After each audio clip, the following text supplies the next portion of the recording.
আচ্ছা, পরিচয় পর্ব দিয়ে শুরু করি। ততক্ষণে যদি আরো দু একজন আসে। যে আমার নাম হচ্ছে মেহেদি হাসান। আমি পিটুয়ারি একজন মেন্টর। আমি সচরাচর রেগুলার যে প্রিলি ক্লাস রয়েছে, মানে আমাদের যে রেগুলার যে বিসিএস সেশন গুলো হয় সেগুলোর প্রিলি ক্লাসের ভূগোল অংশটা আমি মূলত নিয়ে থাকি, এবং রিটেন ব্যাচে আন্তর্জাতিক বিষয়াবলীটা নিয়ে থাকি। তো আন্তর্জাতিক বিষয়াবলী প্রিলির ক্লাসগুলো সারিয়ার ভাই নিয়ে থাকেন এবং রিটেনের সেশনগুলো সচরাচর আমি নিয়ে থাকি। তো এই কারণে আপনাদের সাথে হয়তো আমার দেখা হওয়ার সম্ভাবনা একদমই ছিল না, বাট ফরচুনেটলি আপনাদের সাথে আমি একটা সেশন পেয়ে গেলাম। আমি নিজেকে আরো সৌভাগ্যবান মনে করছি যে আপনার সাথে দেখা, কথা বলার বা একটা সেশন নেওয়ার সুযোগ হইলো। তো চলুন আমরা শুরু করি। আচ্ছা, আমাদের আজকের টপিকটা হচ্ছে পরিবেশ। দেখেন, পরিবেশ শব্দটা মূলত একটা ফরাসি শব্দ। তো এখান থেকে প্রশ্নগুলো আসলে কিভাবে হয়, অনেক সময় দেখা যায় যে পরিবেশ বা এনভায়রনমেন্ট এই কথাটি লিখে বলা থাকে যে এটি কোন ভাষার শব্দ। আপনারা জানেন যে বাংলাতে এই ধরনের প্রশ্ন আসতে পারে, বাট এটা আবার আন্তর্জাতিকে ঘুরিয়েও দিতে পারে। তো দেখেন, এটা একটা ফরাসি ভাষার শব্দ যার অর্থ হচ্ছে বেষ্টন করা। আর পরিবেশের ইংরেজি তো আমরা জানি, পরিবেশ মানে হচ্ছে এনভায়রনমেন্ট, যেটি মূলত একটা ফরাসি শব্দ। তো আজকে আমরা পুরো সেশনটা জুড়েই পরিবেশ এবং আন্তর্জাতিক আসপেক্ট থেকে পরিবেশ আসলে কিভাবে সম্পর্কযুক্ত, আমাদের কেন পরিবেশের তথ্যগুলো জেনে রাখা দরকার, সেগুলো আমরা একটু দেখার চেষ্টা করব। আচ্ছা, পরিবেশের শুরুতেই আমরা যেটা দেখব যে আমাদের যে বায়ুর উপাদান বা বায়ুমণ্ডলে যে বায়ুর উপাদানগুলো আছে, এইখান থেকে এই স্লাইডটা কিন্তু খুবই ইম্পর্টেন্ট। হ্যাঁ, কারণ এখান থেকে হচ্ছে মাঝে মাঝেই প্রশ্ন আসে। তো এখানে আমাদের কিভাবে প্রশ্ন আসতে পারে যে জলবায়ুর উপাদানগুলোর মধ্যে সরাসরি আপনাদের কাছে পার্সেন্টেজ আকারে আসতে পারে, যে বায়ুতে নাইট্রোজেন কত পার্সেন্ট রয়েছে, একদম সরাসরি এই প্রশ্নটা আসতে পারে। বা বায়ুতে অক্সিজেনের পরিমাণ কত। এবং আপনারা যেহেতু একটা স্পেশাল বিসিএস দিচ্ছেন, তো খুব স্বাভাবিকভাবেই যেহেতু আপনাদের ভূগোল অংশটাও নাই, তো দু একটা প্রশ্ন এরকম একটা কম্বাইন্ড থাকতে পারে যে আন্তর্জাতিকের ভেতরেই এই ধরনের একটা প্রশ্ন দিয়ে দিতে পারে।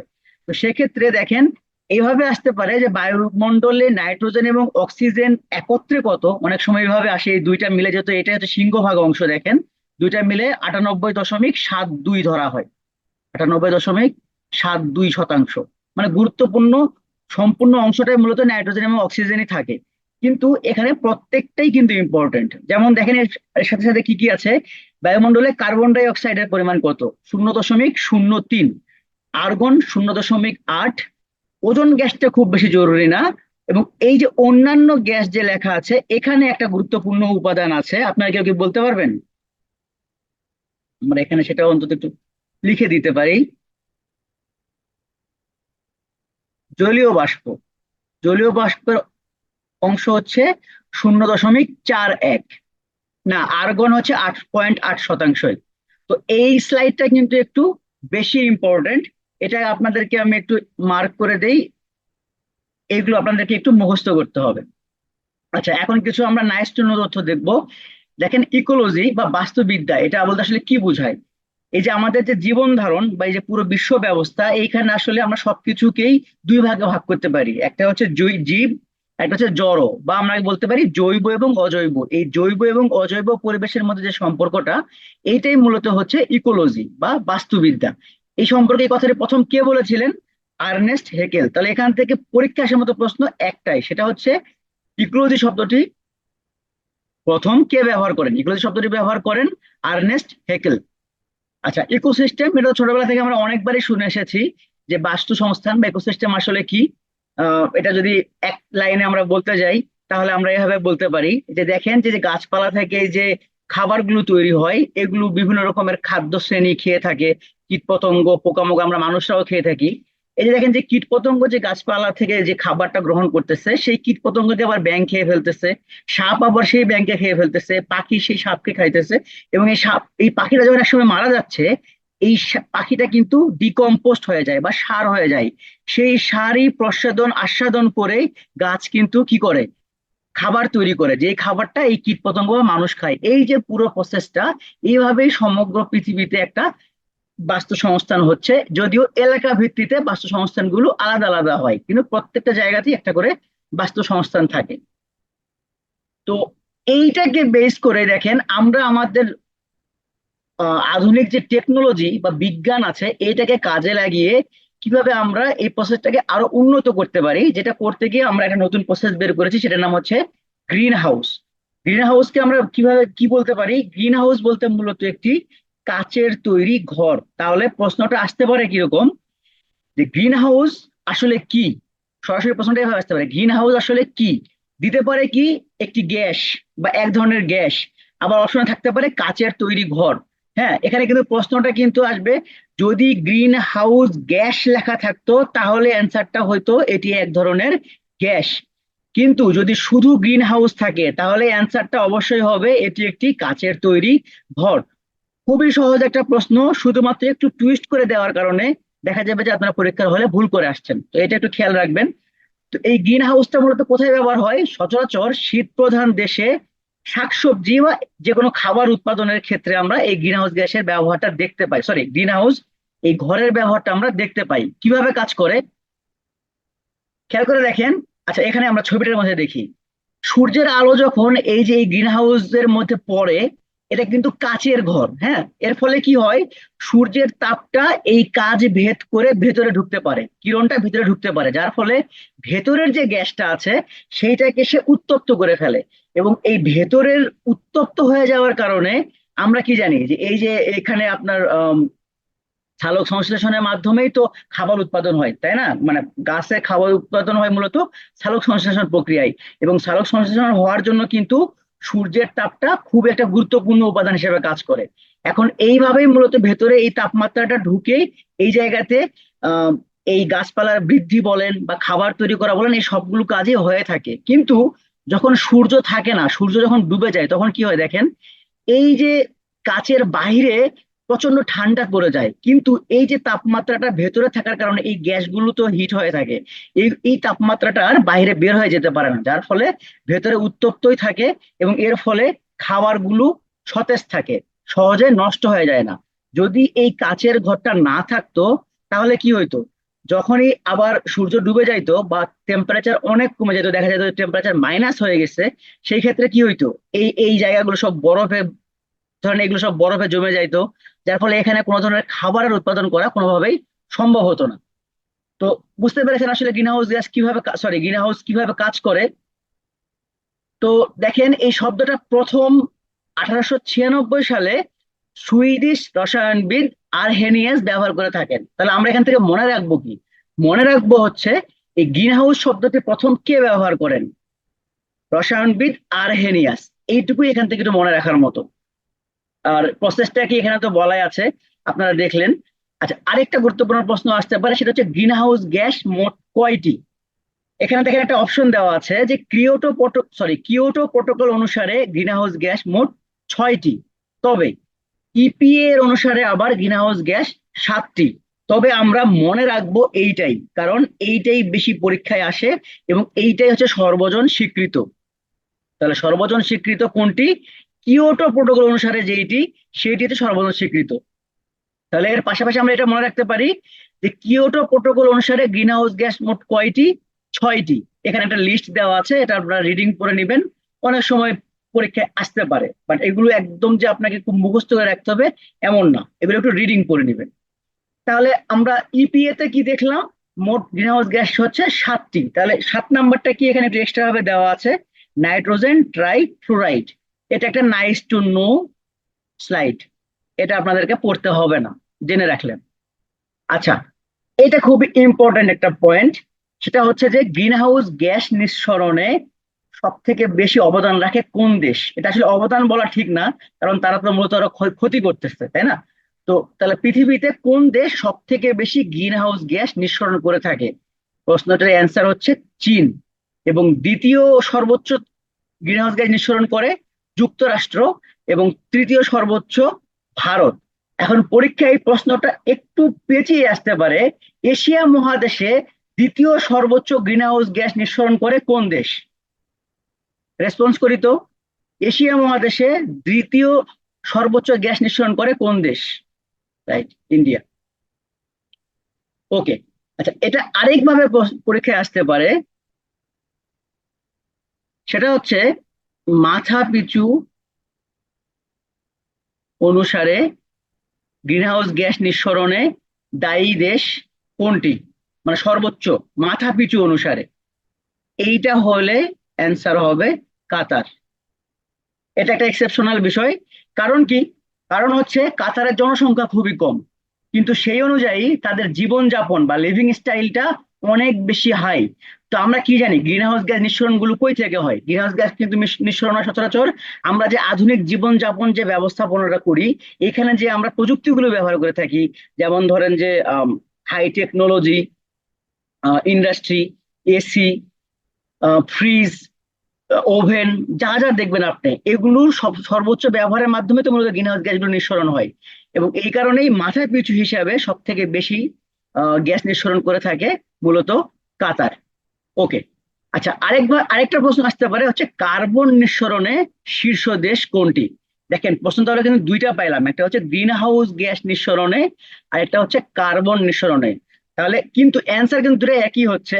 কার্বন নিঃসরণেও শীর্ষ দেশ হচ্ছে চীন, এবং গ্রিন হাউস গ্যাস নিঃসরণেও শীর্ষ দেশ চীন। এবং এটা একটা বড় কারণ হচ্ছে চীনের জনসংখ্যাও যেমন অনেক বেশি, তার পাশাপাশি চীন একটি ইন্ডাস্ট্রিয়ালিস্ট কান্ট্রি, যার ফলে প্রচুর পরিমাণে এখানে ইন্ডাস্ট্রি থাকার কারণে প্রচুর পরিমাণে কার্বন যেমন নিঃসরণ হয়, গ্রিন হাউস গ্যাসও তারা নিঃসরণ করে থাকে। আচ্ছা, আমাদের মোটামুটি বেসিক কিছু তথ্য আমরা পেয়ে গেলাম। এখন আমরা শুরু করব পরিবেশ সম্মেলন নিয়ে। আচ্ছা, আপনারা খেয়াল করে দেখেন, এই পরিবেশ সম্মেলন বা পরিবেশ কথাটা দ্বিতীয় বিশ্বযুদ্ধের আগে কিন্তু সেভাবে কিন্তু কখনো হইতো না। কারণ দ্বিতীয় বিশ্বযুদ্ধ বা তার আগ পর্যন্ত সচরাচর পৃথিবীতে প্র্যাকটিসটা কি ছিল? সবাই ব্যস্ত ছিল মূলত নিজেদের, এটাকে কি বলা যেতে পারে, সাম্রাজ্য বিস্তার বা কলোনিয়ালিজম, নিজেদের সাম্রাজ্য বিস্তার, এক লাইনে সাম্রাজ্য বিস্তারই বলতে পারেন, যে কে কত বেশি জায়গা দখল করে নিয়ে থাকতে পারে, কে কত বেশি তার প্রভাব প্রতিপত্তি শো করতে পারে। সেই জিনিসগুলোর প্রায়োরিটি কিন্তু আমরা দেখেছিলাম দ্বিতীয় বিশ্বযুদ্ধ পর্যন্ত। এবং আপনারা খুব যদি একটু ডিপলি চিন্তা করেন তাহলে দেখবেন যে আমরা আবারও কিন্তু ধীরে ধীরে ওইরকম একটা ফেজেই চলে যাচ্ছি।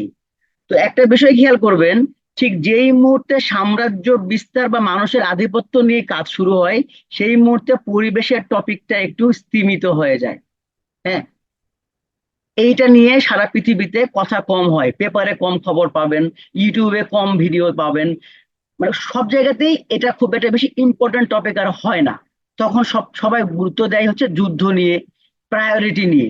কিন্তু যখনই আবার পৃথিবীতে একটা স্থিতিশীলতা বিরাজ করে, তখন আবার সবাই সচেতন হয়ে যায় যে না, এখন আমাদের দেশটাকে মনে হয় একটু, পৃথিবীটাকে একটু বাঁচানো উচিত। ঠিক যে কাজটা আমরা 2020 সালে দেখেছিলাম, করোনা যখন হয়েছিল। তো এই কথাটা বলার কারণ হচ্ছে দ্বিতীয় বিশ্বযুদ্ধের আগ পর্যন্ত সবাই আসলে নিজেদের এক্সিস্টেন্সিয়াল ক্রাইসিস, নিরাপত্তা, আধিপত্য বিস্তার, এগুলো নিয়ে সবাই ব্যস্ত ছিল। তারপর দ্বিতীয় বিশ্বযুদ্ধ শেষ হইলো, আমরা পাইলাম একটা গুরুত্বপূর্ণ ইনস্টিটিউশন, যেটার নাম হচ্ছে ইউএন, ইউনাইটেড নেশন। সমগ্র দেশ একটি ছায়াতলে আসলো। এখন তারা চিন্তা করলো যে ঠিক আছে, এখন তাহলে পৃথিবীর আমরা উন্নয়ন নিয়ে একটু চিন্তা করতে পারি, পৃথিবীটাকে আমরা ভবিষ্যতের জন্য বসবাস উপযুক্ত হিসাবে চিন্তা করতে পারি। তবে হ্যাঁ, কেন এই সময়ে হইলো? ওই সময়টাতে খেয়াল করে দেখেন, আপনারা আপনাদের কথাই চিন্তা করে দেখেন যে আপনারা সবাই হয়তো না, আমরা সচরাচর কি করি, আমরা নিজেদের ঘরটাকে সুন্দর রাখার জন্য আমাদের নিজেদের ঘরের নোংরাগুলো এক জায়গায় করে আমরা ফেলি কোথায়? চিন্তা করে দেখেন, কোনো না কোনো একটা ভাগাড়ে গিয়ে ফেলে আসি বা কোনো না একটা আবর্জনার স্তূপে ফেলে আসি। কিন্তু সেই আবর্জনার স্তূপটাও কিন্তু একটা জায়গায়, তো সেটা তাহলে নোংরা হচ্ছে না? এইটা হচ্ছে আমাদের বাসা বাড়ির কনটেক্সট। আপনি যদি এই জিনিসটাকে পুরো ওয়ার্ল্ড হিসেবে চিন্তা করেন, ধরেন একটা উন্নত দেশ, ধরেন সেটা জার্মানি হতে পারে, সেটা ইংল্যান্ড হতে পারে, সেটা ইউএসএ হতে পারে, তারা তাদের দেশের যত পরিমাণে এরকম আবর্জনা আসছে, সেই আবর্জনাটা ক্রুড অয়েল হতে পারে, সেই আবর্জনাটা ইউরেনিয়ামের যেই দূষিত, মানে পরিশোধিত, যেটা যেটা মনে করেন ইউজ করা হয়ে গিয়েছে, যে দূষিত যে পদার্থটা, সেইটা হতে পারে। এই জিনিসগুলো সে বুঝতেছে তার নিজের দেশের জন্য কিন্তু ক্ষতিকর। কিন্তু আমরা যেমন আমাদের ঘরটাকে ভালো রাখার জন্য আমরা সেটাকে গিয়ে আবর্জনার জায়গায় ফেলে দিয়ে আসি, যে আবর্জনাটা কিন্তু আমরা চেক করি, অনেক সময় এমনও হয় আমরা বাইরে গিয়ে তাকিয়ে দেখি যে আর কোথাও সব, মানে কোথায় কোথায় ময়লা ফেলা হচ্ছে, সেই জায়গায় ময়লা ফেলতে চলে আসি। কিন্তু সেই রাস্তাটা যে নোংরা হয়ে যাচ্ছে সেটা যেমন আমরা গুরুত্ব দেই না, এই উন্নত দেশগুলো সে সময় কি করলো, তাদের যেই জাতীয় আসপেক্টে যদি আপনি চিন্তা করেন, এই যে বর্জ্যগুলো তারা আফ্রিকা বা যেগুলো একদমই চতুর্থ দেশ দেশ বলা যায়, যাদের আসলে নিজেরা খাইতেই পারে না ঠিক মতো, এই সমস্ত দেশে গিয়ে সেগুলো ডাম্পিং করা শুরু করলো। তাহলে চিন্তা করেন, সেটা কিন্তু একটা রিস্কি ব্যাপার। একটা দেশ কিন্তু, সেই দেশ এটার সাথে কোনোভাবে কানেক্টেডই না, কিন্তু সেই দেশ কিন্তু এই উন্নত দেশের এই আম, কি বলা যায়, এই যে ডাম্পিং, যে ক্ষতিকর বর্জ্য পদার্থগুলো, তারা কিন্তু ওদের কারণে নিজেদের মধ্যে বিভিন্ন রকমের এই ক্ষতিকর পদার্থগুলো কি করে, বিভিন্ন রকমের রোগ বালাই সৃষ্টি করে, যে রোগগুলোর সাথে তাদের কোনো কানেকশনই থাকার কথা ছিল না। কিন্তু তারা যেহেতু অনুন্নত, তাদের যেহেতু সেই পাওয়ারও নেই, তাদের যেহেতু সেই সক্ষমতাও নেই, আবার কি সেই আধুনিক প্রযুক্তিও নেই, টাকা পয়সাও নেই, তারা তো নিরুপায়, কিছু করার ছিল না। সেই সেই কারণে আফ্রিকার অনেক দেশেই দেখবেন, এখনো সোমালিয়ার অনেক সময় দেখবেন যে সোমালিয়াতে কি করা হয়, ডাম্পিং করা হয়, এবং এগুলো নিয়ে এখন আরো অনেক বেশি মুভি টুবিও হচ্ছে। আপনারা চাইলে সিরিজ গুলো দেখতে পারেন। এখন দরকার নাই, এখন আপনাদের সময় নেই সেসব বিষয়ে যাওয়ার দরকার নেই, ফ্যাক্টটা শুধু বলতেছি। এই কারণে যখন সারা পৃথিবীর সমগ্র সব দেশের মাথারা এক জায়গায় হয়ে চিন্তা করলো যে না, এইভাবে চলতে পারে না, আমরা একটা এককভাবে এক জায়গায় আসতে পারি, সেই জায়গা থেকেই মূলত দেখেন পরিবেশ সম্মেলন শুরু হয়। যদিও এটা গুরুত্ব আকার ধারণ করে এই আফ্রিকার ঘটনা থেকে না, মূলত শুরু হয় দেখেন এই সান্তা বারবারা, এটা মূলত একটা ইউএস এর একটা দ্বীপ। হ্যাঁ, এইখানে একটা তেল দুর্ঘটনা হয়, মানে একটা জাহাজে প্রচুর পরিমাণে তেল ছিল, সেটা পুরোপুরি বিস্ফোরিত হয়, বা প্যাসিফিক ওশেন, মানে প্রশান্ত মহাসাগরে ছড়িয়ে পড়ে, যার ফলে প্রায় কয়েক মিলিয়ন সামুদ্রিক প্রাণী মারা যায়। এবং তখনই সারা পৃথিবী কনসার্ন হয়। ওই যে আবারও সেম, দুর্বল মারা গেলে কেউ গুরুত্ব দেয় না, কিন্তু সবলের ক্ষতি হইলে তখন সবাই গুরুত্ব দেয়।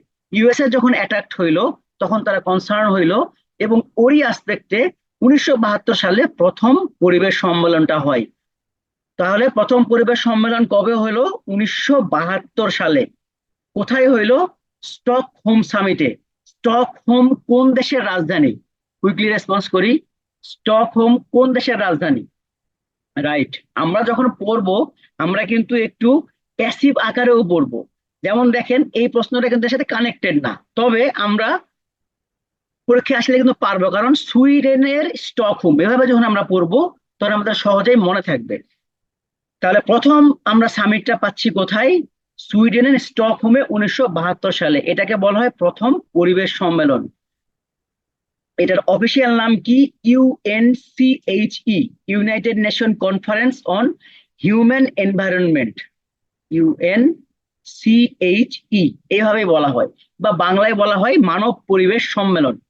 আচ্ছা, এখানে কি সিদ্ধান্ত হয়? এখানে গুরুত্বপূর্ণ দুইটা সিদ্ধান্ত হয়। একটা হচ্ছে ইউনেপ গঠনের সিদ্ধান্ত হয়। ইউনেপ কি?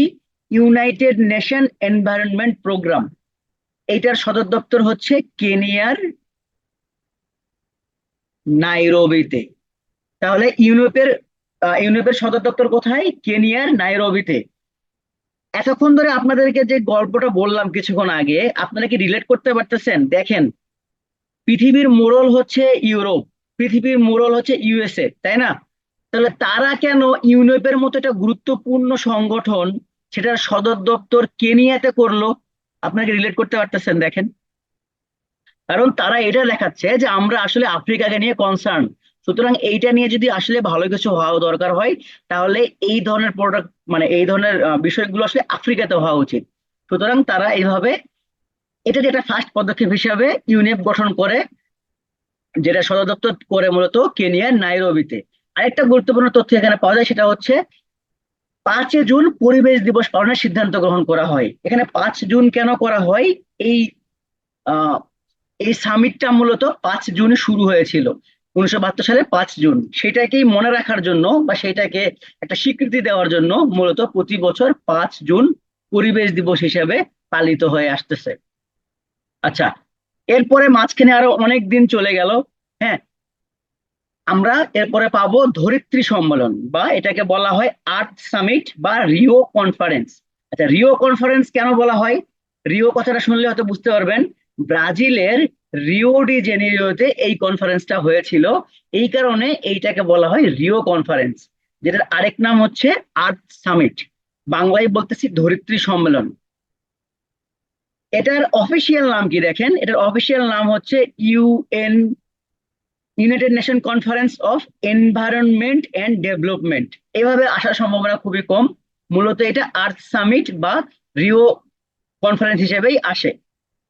আচ্ছা, এখানে মোট অংশগ্রহণকারী দেশ 178টি। এগুলো আর খুব বেশি পরীক্ষা আসার সম্ভাবনা কম, এগুলো ওই সময়ে খুব ইম্পর্টেন্ট ছিল। এইটা একটু ইম্পর্টেন্ট যে ওই সম্মেলনে আসলে গুরুত্বপূর্ণ কি কি কাজ হয়েছিল। দেখেন, এই সম্মেলনে স্বাক্ষরিত হয় United nation framework convention on the climate change. আমরা এটা মনে রাখবো সংক্ষেপে কি, ইউএনএফ ট্রিপল সি বা সিসিসি। সিসিসি এটা ভালোভাবে মনে রাখেন, কনভেনশন অন ক্লাইমেট চেঞ্জ। সিসিতে হচ্ছে ক্লাইমেট চেঞ্জ, তাহলে ট্রিপল সিতে হচ্ছে কনভেনশন অন ক্লাইমেট চেঞ্জ। এবং এটা কে কন্ট্রোল করতেছে? United nation. সুতরাং এটার ইউএনএফসিসিসির পূর্ণরূপ কি হচ্ছে? United nation framework convention on climate change. এটা পরীক্ষায় বিভিন্ন আসতে পারে। ইউএনএফসিসিসি এর পূর্ণরূপ কি? আসতে পারে ইউএনএফ ট্রিপল সি। এইটা কোন সম্মেলনে স্বাক্ষরিত হয়েছিল? এবং এটার মূল উদ্দেশ্য কি ছিল দেখেন, যখনই আপনারা কোনো একটা নতুন নাম বা নতুন কোনো তথ্য পাবেন, সেটা মনে রাখার জন্য একটা স্পেসিফিক ওয়ার্ড বা দুই তিনটা ওয়ার্ড মিলে একটা ফ্রেজকে হাইলাইট করবেন। তাহলে দেখবেন যে সব কিছু আর মুখস্থ রাখতে হচ্ছে না। যেমন আমরা যদি ইউএনএফসিসিসি মনে রাখতে চাই, তাহলে দেখেন ইউএনএফসিসিসি মূলত কাজ করে গ্রিন হাউস গ্যাস নিয়ে, এই নির্গমনের হার কমাবে। এইটুকু তো আমরা বুঝতে পারতেছি, তাই না? যে জলবায়ু নিয়ে যেহেতু কথা হচ্ছে, মানুষের মানে পরিবেশগত উন্নয়নের জন্যই কাজ করবে, কেউ তো আসলে খারাপের জন্য কাজ করবে না। সুতরাং ওগুলো আমরা এমনি মনে রাখতে পারবো। আমরা মনে রাখবো কি, ইউএনএফসিসিসি মূলত কাজ করে গ্রিন হাউস গ্যাস নিয়ে। এই পয়েন্টটা মনে রাখতে পারলে বাকিটা আপনার এমনি মনে থাকবে। আচ্ছা, ইউএনএফসিসি কার্যকর হয় 1994 সালে। তাহলে দ্রুত আমাকে একটু বলেন তো, ইউএনএফসিসিসি গৃহীত হয় কবে? রাইট।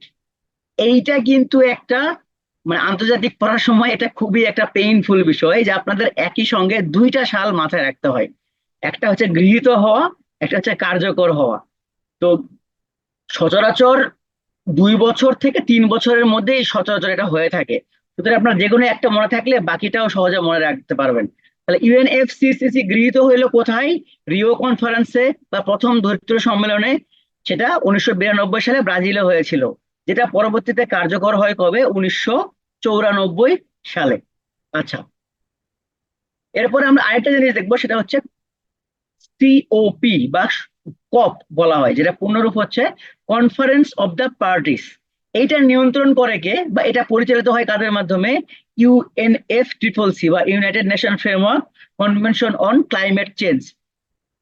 এরাই মূলত কপ সামিট করে থাকে। আপনারা খেয়াল করে দেখবেন, যারা নিয়মিত নিউজ পেপার পড়েন বা এই মুহূর্তে পড়াশোনার মধ্যে আছেন, এই কপ শব্দটা কিন্তু প্রচুর বেশি ব্যবহৃত হয় আন্তর্জাতিক সম্পর্কের ক্ষেত্রে। তো এইটা মূলত নিয়ন্ত্রিত হয় ইউএনএফ ট্রিপল সি এর আন্ডারে। আচ্ছা, এটা মূলত জাতিসংঘের একটা বার্ষিক জলবায়ু সম্মেলন। আমরা বুঝতে পারতেছেন যে জাতিসংঘ প্রতি বছর জলবায়ু নিয়ে যে সম্মেলনটা করে, সেটা মূলত কনফারেন্স অফ দা পার্টিস। তাহলে জাতিসংঘ প্রতি বছর যে সম্মেলনটা করে সেটার নাম কি? সিওপি, কপ বা কনফারেন্স অফ দা পার্টিস। এইটা কিন্তু পূর্ণরূপ আকারে আসতে পারে। কপের পূর্ণরূপ কি? Conference of the parties. আচ্ছা, ইউএনএফসিসির সদস্য সংখ্যা কত? এইটা কিন্তু পরীক্ষায় আসতে পারে, এটা একটা গুরুত্বপূর্ণ পয়েন্ট। হ্যাঁ, কেন গুরুত্বপূর্ণ? দেখেন, গুরুত্বপূর্ণ বারবার এটাতে কেন বলা হচ্ছে, অন্যান্য সময় কিন্তু বলা হয়নি সদস্য সংখ্যার ব্যাপারে। এই প্রোগ্রামটা মানে এই যে সিওপি কপ যে প্রোগ্রামটা, এটা প্রতি বছর হয়। প্রতি বছর হয় মানে কি, এটা হচ্ছে নিয়মিত, এটা নিয়ে প্র্যাকটিস হয়, এটা নিয়ে এটা আলোচনায় থাকে। এই কারণে এইটার সদস্য সংখ্যাটাও মনে রাখা গুরুত্বপূর্ণ। আচ্ছা, এটার সদর দপ্তর কোথায়? দেখেন, জার্মানির বনে। তাহলে ইউএনএফ ট্রিপল সি সদর দপ্তর কোথায়? জার্মানির বনে। আচ্ছা, রিও সম্মেলনে আর কি কি গৃহীত হয়েছিল? এগুলো নাইস টু নো, এগুলো খুব বেশি জরুরি না। এগুলো আপনাদের আজকে পড়লেন, শেষ, এরপর দরকার নাই। কি কি হয়েছিল? রিও ঘোষণাপত্রতে 27টি নীতিমালা ছিল, এজেন্ডা 21 ছিল, আবহাওয়া পরিবর্তন সংক্রান্ত চুক্তি ছিল। এইটা একটু মনে রাখতে পারেন, বায়োলজিক্যাল ডাইভার্সিটি সংক্রান্ত চুক্তিটা মূলত এই রিও কনফারেন্সেই প্রথম গৃহীত হয়। আচ্ছা, এখানে এজেন্ডা 21 সম্পর্কে বলা আসছে, এটা আপনি একটু রিডিং করে নেবেন। এইখান থেকে আর পরীক্ষা আসার সম্ভাবনা নেই এই মুহূর্তে। আচ্ছা, এরপরে আমরা কি দেখবো দেখেন, আর্থ সামিট +5। আচ্ছা, নামটা কিন্তু এরকমই, আর্থ সামিট +5, মানে হচ্ছে আর্থ সামিট হয়েছিল 1992-তে, 1992 সালে, +5 মানে আরো 5 বছর পরে 1997-এ আর্থ সামিট +5 হয়েছিল, যেটাকে বিশেষ। এর আগেরটা কিন্তু বিশ্ব পরিবেশ সম্মেলন ছিল, বোঝেন, বা ধরিত্রী সম্মেলন ছিল। আর এইটার নাম হচ্ছে বিশেষ পরিবেশ সম্মেলন। এটার মেইন উদ্দেশ্য কি ছিল? এই যে 92 সালে যে ধরিত্রী সম্মেলনটা হয়েছিল, সেখানে যেই বিভিন্ন রকমের বিষয়গুলো গৃহীত হয়েছিল, সেগুলো আদৌ কার্যকর হচ্ছে কিনা, কতখানি অগ্রগতি হলো, সেটাই মূলত এখানে পর্যালোচনা করা হয়। এই স্লাইডটাও রিডিং, আসার সম্ভাবনা একদমই নাই। আচ্ছা, তারপরে প্রথম টেকসই উন্নয়ন সম্মেলন মানে কি? প্রথম কিন্তু ধরিত্রী সম্মেলন একটা পাইলাম আমরা, তাহলে প্রথম ধরিত্রী সম্মেলনের পরে আমরা দ্বিতীয় ধরিত্রী সম্মেলন পাচ্ছি 10 বছর পরে। 10 বছর পরে আমরা কি পাচ্ছি? 2002 সালে দ্বিতীয় ধরিত্রী সম্মেলন, যেটার আবার আরেকটা নাম দেওয়া হচ্ছে কি, প্রথম টেকসই উন্নয়ন সম্মেলন বা world summit on sustainable development. এটাও একটা রিডিং স্লাইড, এখান থেকেও পরীক্ষা আসার সম্ভাবনা কম। যদি এসেও থাকে, আসবে হচ্ছে দ্বিতীয় ধরিত্রী সম্মেলন কবে হয়েছিল বা প্রথম টেকসই উন্নয়ন সম্মেলন কবে হয়েছিল, বাট আসার সম্ভাবনা অনেকটাই কম। আচ্ছা, এটার আরেকটা নাম হচ্ছে এই যে আর্থ সামিট +10। তার মানে কি, আর্থ সামিট হয়েছিল 1999, এই কারণে এটাকে বলা হচ্ছে আর্থ সামিট +10। রিও কনফারেন্স হয়েছিল 1992, এখানে রিও +10। আরেকটা নাম আছে, এইটা একটু কষ্ট করে মনে রাখতে হবে, এটার নাম হচ্ছে জোহানেসবার্গ সামিট। জোহানেসবার্গ সামিট এটা কেন বলা হচ্ছে? কারণ এই আর্থ সামিট +10 বা আম, এই দ্বিতীয় ধরিত্রী সম্মেলনটা মূলত জোহানেসবার্গে হয়েছিল, এই কারণে এটাকে জোহানেসবার্গ সামিটও বলা হয়। এটারও লক্ষ্য সেম, এই রিও সম্মেলন যেটা 1992 সালে হয়েছিল, সেটার অগ্রগতি আলোচনা করার জন্য। এটা একটা রিডিং স্লাইড, এখান থেকে আসার সম্ভাবনা নাই পরীক্ষায়। আচ্ছা, এইটা আবার একটা ইম্পর্টেন্ট, আমরা 20 বছর পরে আসছি। রিও সম্মেলন হলো 1992 সালে, তারও প্রায় 20 বছর পরে, সরি, 20 বছর পরে আমরা রিও+20 সম্মেলন পাচ্ছি, যেটার স্লোগান ছিল কি দেখেন, দ্য ফিউচার উই ওয়ান্ট। এটা একটু কষ্ট করে মনে রাখতে হবে, এর স্লোগান কি ছিল? The future we want. এটার নাম কি ছিল দেখেন, United Nation Conference on sustainable development. কি নাম ছিল? United Nation Conference on sustainable development বা দ্বিতীয় টেকসই উন্নয়ন সম্মেলন। আমাকে দ্রুত বলেন, প্রথম টেকসই উন্নয়ন সম্মেলন কবে হয়েছিল? প্রথম টেকসই উন্নয়ন সম্মেলন কবে হয়েছিল? Right, thank you.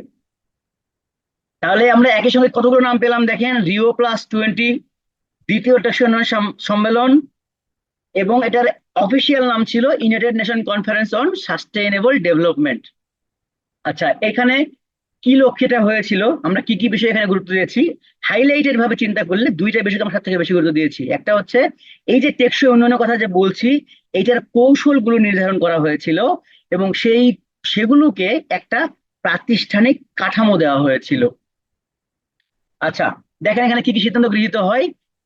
এই দুইটা খুবই ইম্পর্টেন্ট, একটা হচ্ছে এসডিজি গৃহীত হয়। তাহলে কি সিদ্ধান্ত হয়? এই এসডিজি যে গৃহীত হয়, এইটা মূলত তাহলে কোথায় হইলো? রিও+20 সম্মেলনে হইলো। এসডিজি মোট কয়টা? সাস্টেনেবল ডেভেলপমেন্ট গোল মোট কয়টা? এটা আমরা পারবো, এটা এটা এক্সট্রা ভাবে বোঝার কিছু নাই, সরি, 17টা। আন্তর্জাতিক সাবজেক্ট হিসাবে 17টাই কিন্তু খুবই গুরুত্বপূর্ণ। তবে আজকের টপিকের জন্য যদি আমরা চিন্তা করি, আজকের টপিকের জন্য আমরা করব হচ্ছে এসডিজি 13, 14 এবং 15। 13 নাম্বারটা মূলত হচ্ছে সরাসরি এই পরিবেশের সাথে সম্পর্কযুক্ত, যেটাকে বলা হয় ক্লাইমেট অ্যাকশন বা বাংলায় বলা হয় জীব বৈচিত্র্য। আমি সংক্ষেপে জাস্ট ক্লাইমেট অ্যাকশন হবে। আর 14 নাম্বারটা হচ্ছে life below water, life below water বা বাংলায় বলা হয় জলজ জীবন। আর 15 নাম্বারটা হচ্ছে লাইফ অন ল্যান্ড বা স্থলজ জীবন। এই তিনটা মূলত আজকের সাথে টপিকের সাথে কানেক্টেড, যার ফলে যদি এই অধ্যায় থেকে প্রশ্ন এসডিজি থেকে আসে, তাহলে এখান থেকে আসতে পারে যে এসডিজির 13 নম্বর গোলটি কি, বা স্থলজ জীবন নিয়ে এসডিজির কোন গোলটিতে বলা হয়েছে। সো এই তিনটা একটু আমরা গুরুত্ব দিয়ে পড়ব। আচ্ছা, আরেকটা ইম্পর্টেন্ট সিদ্ধান্ত হয় এই দ্বিতীয় টেকসই টেকসই সম্মেলনে, সেটা হচ্ছে গ্রিন ইকোনমি চালু করা হয়। গ্রিন ইকোনমি জিনিসটা কি? গ্রিন শব্দটা দ্বারাই আমরা বুঝতে পারতেছি যে এমন একটা অর্থনৈতিক ব্যবস্থার কথা বলা হচ্ছে যেইটা গ্রিনকে প্রায়োরিটি দিবে বা সবুজকে প্রায়োরিটি দিবে। সবুজ বলতে মূলত আসলে কি বোঝায়? এই যে আমাদের যে বনায়ন কর্মসূচি বা গাছপালা বা বর্তমানে যে গাছপালা রয়েছে সেগুলোকে প্রায়োরিটি দিবে, সেইটাকেই মূলত হচ্ছে গ্রিন ইকোনমি বলা হচ্ছে। তো দেখেন এখানে গ্রিন ইকোনমি নিয়ে অনেক কিছু লেখা আছে, আপনারা এগুলো রিডিং করে নেবেন। এখান থেকে পরীক্ষায় প্রশ্ন আসলেও আপনারা এমনি পারবেন, এই টাইপের কিছু আহ, তথ্য এখানে দেওয়া আছে। আমরা যদি একটু কমেন্ট বক্সে এই জিনিসটা নিয়ে আমরা চিন্তা করি, তাহলে আমরা সহজে বুঝতে পারবো। আচ্ছা, আপনাদের দৃষ্টিতে গ্রিন ইকোনমির কি কি আপনারা ইউজ করেন, চিন্তা করে দেখেন তো, আমাকে দু একটা করে এক্সাম্পল সবাই দেন দেখি। মানে দু তিনটা শব্দ আপনারা বলেন যে গ্রিন ইকোনমি আপনারা আপনাদের লাইফে কিভাবে ইউজ করেন বা সরকারি ভাবে ইউজ হয়। সুন্দর একটা কথা, সাইকেল। আমরা যদি বাইক বা কোনো আম, কি বলা যায় যে জ্বালানি জ্বালানি লাগে এই ধরনের যদি ট্রান্সপোর্ট ইউজ না করি, তাহলেই তো হচ্ছে গ্রিন ইকোনমি হিসেবে কাজ করবে। সোলার পাওয়ার, একজন তো হেঁটেই যেতে যাচ্ছেন, হেঁটে তো আপনি খুব বেশি দূর যেতে পারবেন না, টেকনোলজির সাপোর্ট তো লাগবেই। এইটা একটা খুবই ভালো কথা একজন বলছেন, সেটা হচ্ছে পেপারলেস ওয়ার্ক। হ্যাঁ, পেপারলেস অ্যাক্টিভিটিস হচ্ছে গ্রিন ইকোনমির জন্য একটা খুবই স্ট্যান্ডার্ড ওয়ার্ক। কারণ হচ্ছে আপনি দেখেন, আপনি যখন কাগজে কলমে লিখবেন, আপনার ভুল হবে, সেটা কেটে আবার লিখবেন, এতে করে কি হয়, প্রচুর পরিমাণে আপনার কাগজ লাগে, কলম লাগে। আর এই কাগজগুলো বানাতে কিন্তু কি লাগে, কাঠ লাগে। এই কাঠগুলো আমরা কই থেকে পাই? গাছ কাটতে হয়। তো যখনই আপনি প্রচুর পরিমাণে কাগজ কমানো বন্ধ করবেন, তখন কিন্তু অটোমেটিক্যালি আপনি গ্রিন ইকোনমিকে একটা সাপোর্ট দিচ্ছেন। কিন্তু ইন্টারেস্টিং বিষয়, এগুলো আরো 10 15 বছর 20 বছর আগের ইস্যু। আমরা এখন দেখতে পাচ্ছি যে আমরা সবাই এত বেশি টেকনোলজিতে এক্সপার্ট হয়ে গেছি, আমরা নিজেরা কেউই আর কাগজে বেশি ইনভলভ হতে চাই না। কিন্তু এইটা করতে গিয়ে আমরা কি করতেছি বলেন? এটা আপনাদেরকে জাস্ট আমি একটু 2টা মিনিট আপনাদের সময় চেয়ে নিচ্ছি, আপনাদের এটা জানিয়ে রাখতেছি যেন আপনারা এটা কাজে লাগাতে পারেন।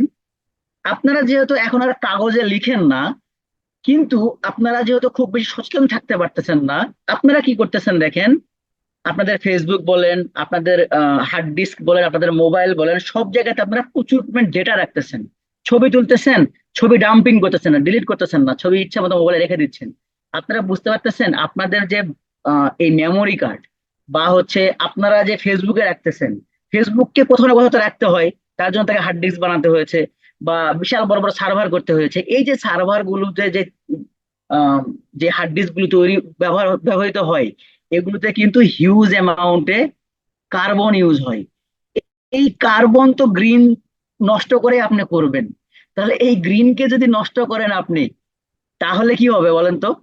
ঘুরে ফিরে কিন্তু আপনি আবার গ্রিন ইকোনমিকে কিন্তু অ্যাটাক করতেছেন। তাহলে এইটা থেকে বাঁচানোর উপায় কি?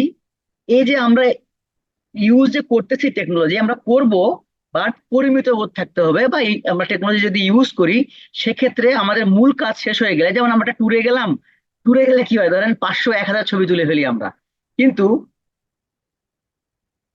সাউন্ড কি বাকিরা শুনতে পাচ্ছেন? আচ্ছা, ওকে।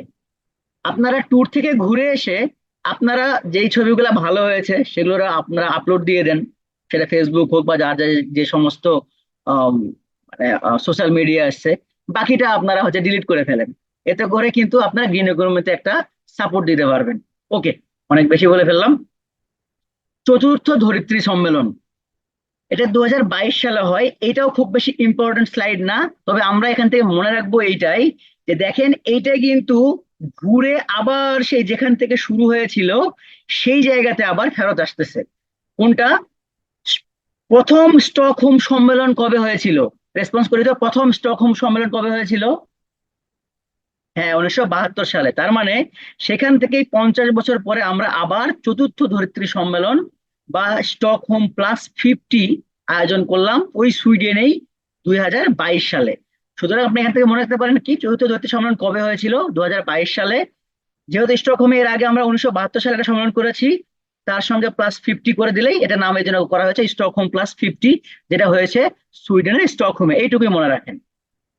আমরা যা যা পড়লাম একটা রিক্যাপ দিয়ে আসি, চলেন কুইকলি। পরিবেশ শব্দটি মূলত ফরাসি শব্দ এনভায়রনার থেকে এসেছে, যেটির অর্থ হচ্ছে বেষ্টন করা। তাহলে এখান থেকে আসার মতো কি, যে পরিবেশ শব্দটি এসেছে বই থেকে, ফরাসি শব্দ থেকে, যেটার অর্থ হচ্ছে বেষ্টন করা। ওকে, এখানে কিছু আমরা বায়ুর উপাদান দেখেছি, যেখানে দেখেছি যে নাইট্রোজেনের আহ, শতকরা 78.01% nitrogen, oxygen 20.71%, carbon die oxide 0.03%, argon 0.8% এবং অন্যান্য গ্যাস 0.44%। এগুলো সবই হচ্ছে বায়ুর উপাদান। ইকোলজি শব্দটা প্রথম ব্যবহার করেন আর্নেস্ট হেকেল। এবং আমরা দেখেছি যে গ্রিন হাউস বা কাচের ঘর তৈরি করা হয় মূলত হচ্ছে তাপমাত্রাকে ব্যবহার করে। যখন তাপমাত্রা সূর্যোদয় হয় বা সূর্যের কিরণ আসে, সেই তাপমাত্রাকে বিকৃত উপায়ে আমরা সূর্য ঘরের মধ্যে বা কাচের ঘরের ভেতরে নিয়ে সেটাকে আমরা আটকিয়ে ফেলি এবং তার মাধ্যমে আমরা বিভিন্ন শাকসবজি উৎপাদন করি। এই প্রসেসটাকে মূলত গ্রিন হাউস বলা হয়।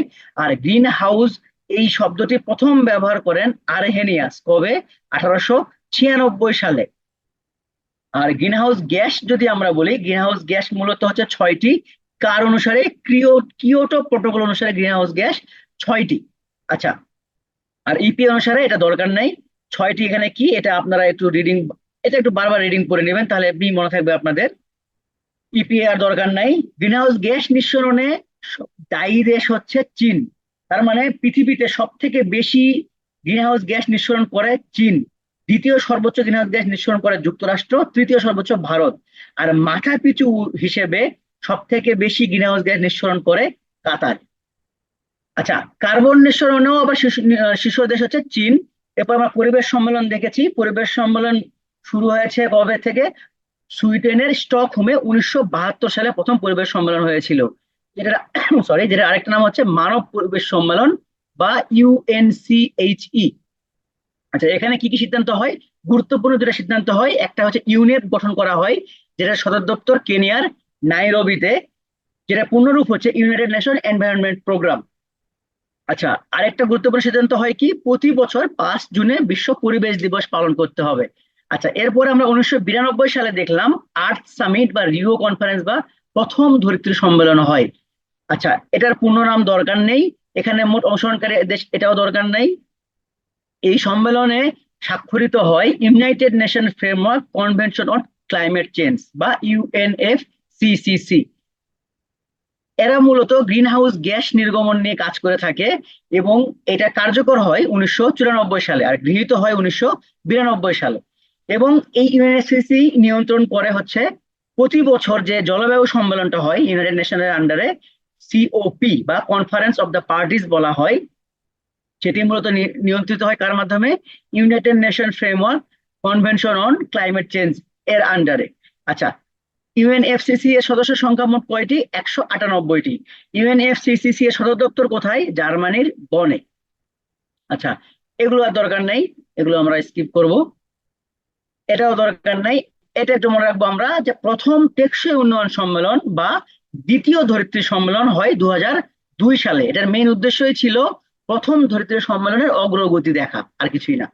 আচ্ছা, এরপরে আমরা আহ দ্বিতীয় টেকসই উন্নয়ন সম্মেলন বা রিও+20 সম্মেলন দেখতে পাবো, যেটার অফিসিয়াল নাম United Nation Conference on sustainable development. আচ্ছা, এইটার এই স্লোগানটা কিন্তু অনেক সময় পরীক্ষায় আসে। হ্যাঁ, এটা একটু মনে রাখতে হবে যে এই রিও+20 সম্মেলনের স্লোগানটা কি ছিল? The future we want. আচ্ছা, এখানে লক্ষ্য কি করে গ্রহণ করা হয়েছিল, যে টেকসই উন্নয়নের ক্ষেত্রে কি কি কৌশল আমরা নিব এবং সেগুলোকে একটা প্রাতিষ্ঠানিক কাঠামো দিব। যেমন কি সিদ্ধান্ত হয়, এখানে এসডিজি গৃহীত হয়। মোট 17টি লক্ষ্যমাত্রা এখানে নির্ধারিত করা হয়, যেখানে আমরা দেখেছি 13 নম্বর, 14 নম্বর এবং 15 নম্বর সরাসরি পরিবেশের সাথে সম্পর্কিত। 13 নম্বরটা জীব বৈচিত্র্য সংরক্ষণ নিয়ে বলা হয়েছে, 14 নম্বর মূলত হচ্ছে জলজ জীবন নিয়ে বলা হয়েছে এবং 15 নম্বর স্থলজ জীবন নিয়ে বলা হয়েছে। আরেকটা গুরুত্বপূর্ণ তথ্য এখানে গৃহীত হয়, সেটা হচ্ছে গ্রিন ইকোনমি চালু করতে হবে। প্রত্যেকটি দেশকেই আহ ইকোনমিক উন্নয়নের ক্ষেত্রে বা অর্থনৈতিক উন্নয়নের ক্ষেত্রে গ্রিন ইকোনমিকে খুব গুরুত্ব দিতে হবে। আর চতুর্থ দৈত্য সম্মেলন হয় 2022 সালে সুইডেনের স্টকহোমে। চলেন এবার আমরা কিছু কনভেনশন দেখব। তো প্রথম যে কনভেনশনটা আমরা এখানে পাচ্ছি, সেটা হচ্ছে the Ramsar convention of the world of international importance specially as waterfall habitat. এত কিছু আপনার দরকার নাই, আপনার মনে রাখবেন কি, মনে রাখবেন হচ্ছে এই যে এইটা রামসার কনভেনশন অন ওয়েটল্যান্ড। মনে রাখবো কি? Ramsar convention on wetland.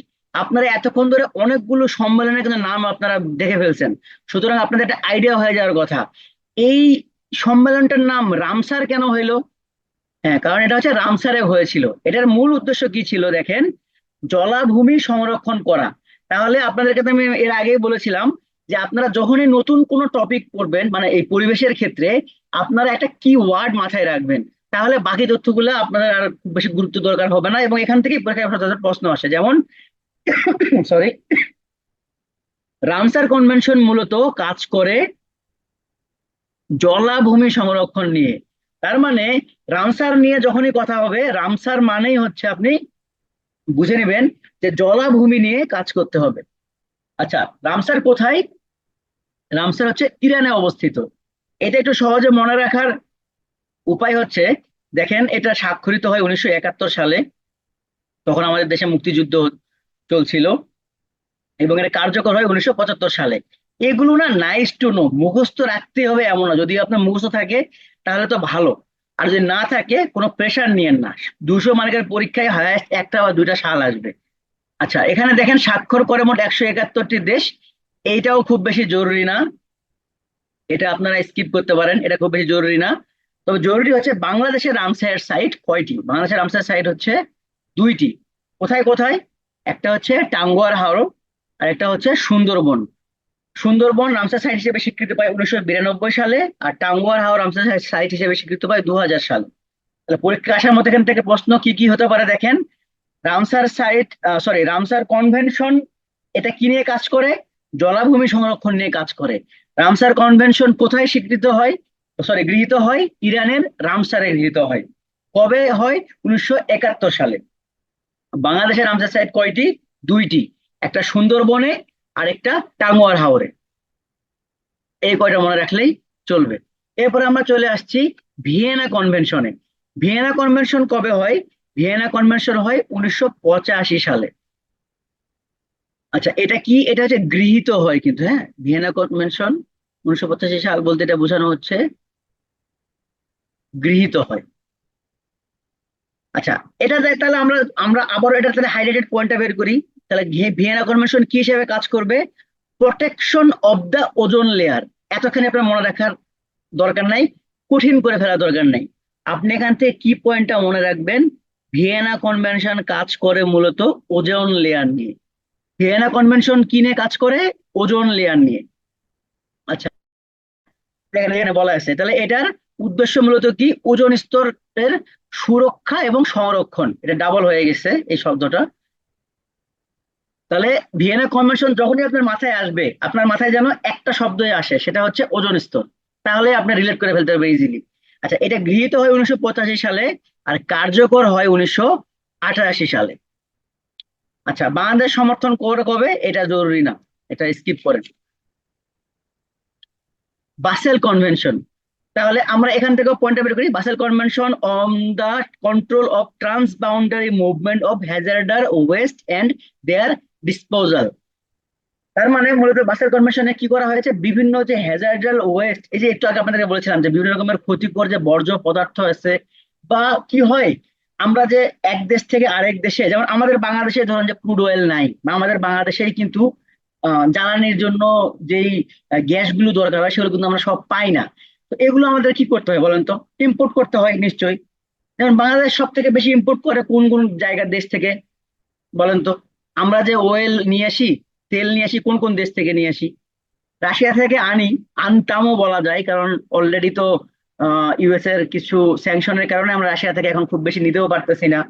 আমরা এখন যেটা করি, আমরা রাশিয়ার কাছ থেকেই নেই, কিন্তু আমরা করি কি যে থ্রু সৌদি আরব, থ্রু ইন্ডিয়া, এইভাবে আমরা নেই। মানে অ্যাকচুয়ালি আসে রাশিয়া থেকে, বাট পেমেন্ট সিস্টেমটা দেখা যায় যে মিডল ইস্ট বা হচ্ছে ইন্ডিয়া এদের মধ্য দিয়ে হয়। যাই হোক, সেটা সেই গল্প তো আলাদা।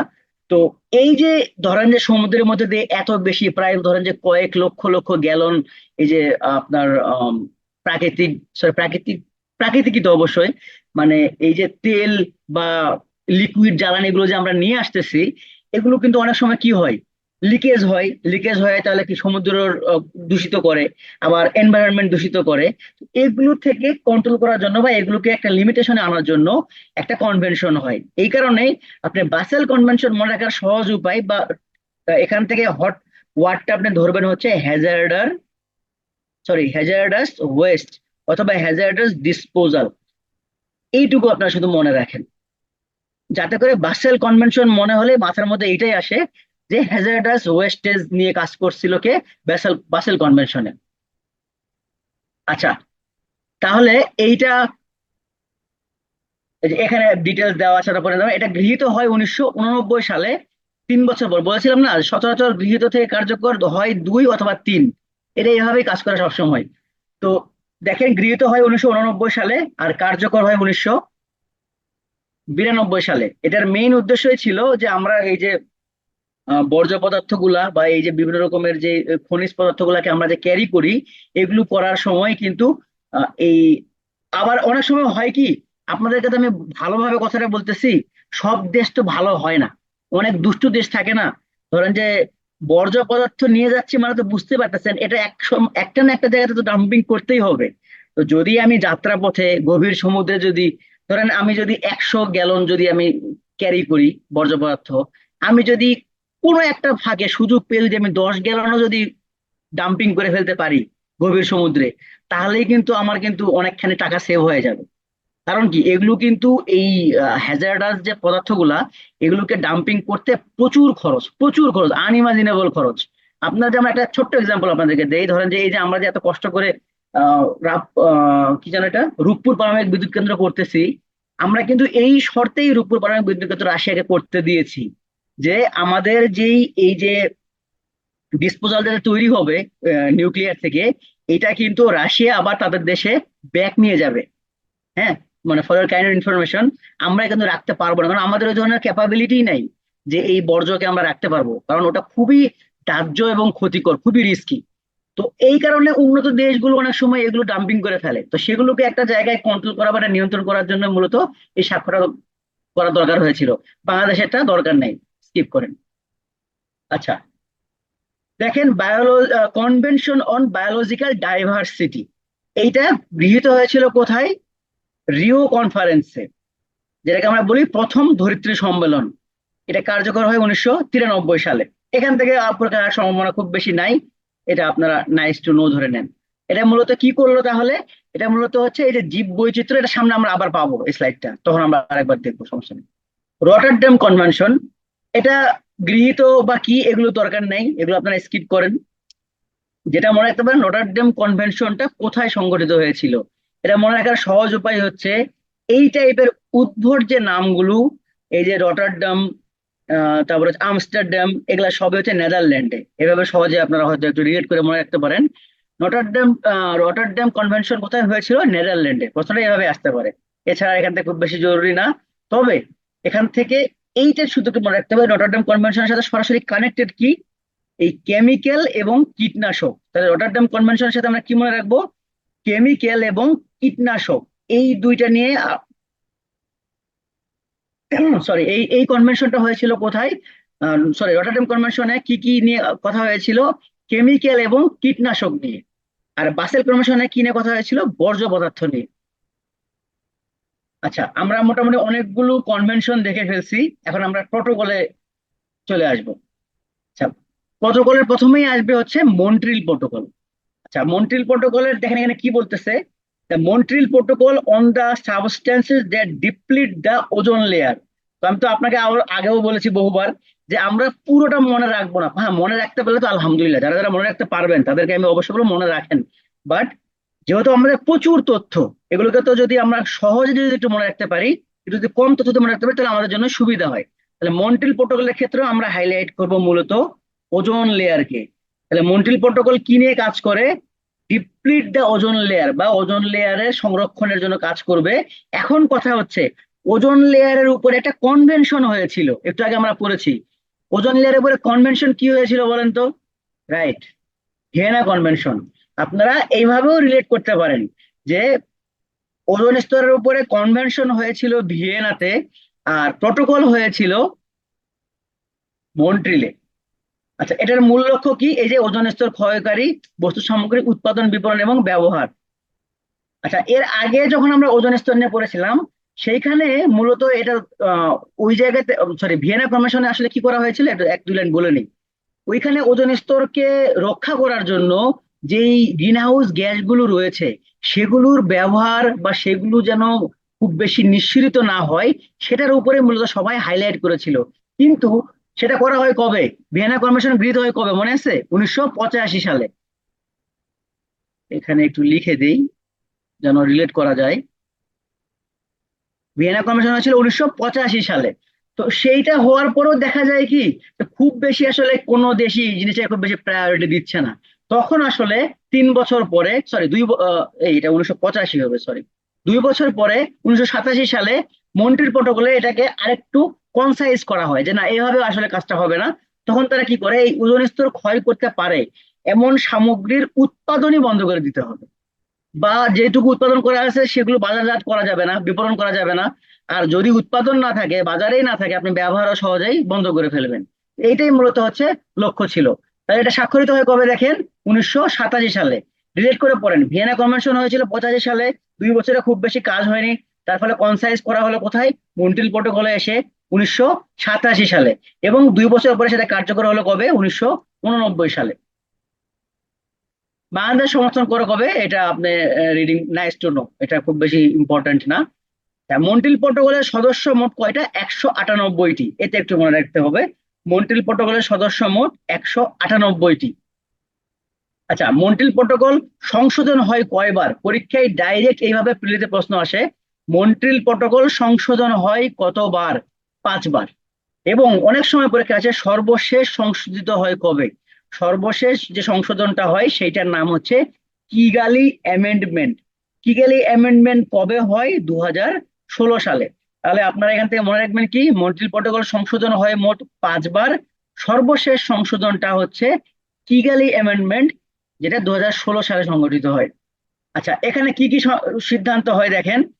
2047 সালের মধ্যে হাইড্রোফ্লোরোকার্বনের পরিমাণ 80% হ্রাস করা হবে। এটা হ্রাস কেউ করবেও না, আপনাদের কষ্ট করে মনে রাখারও দরকার নেই।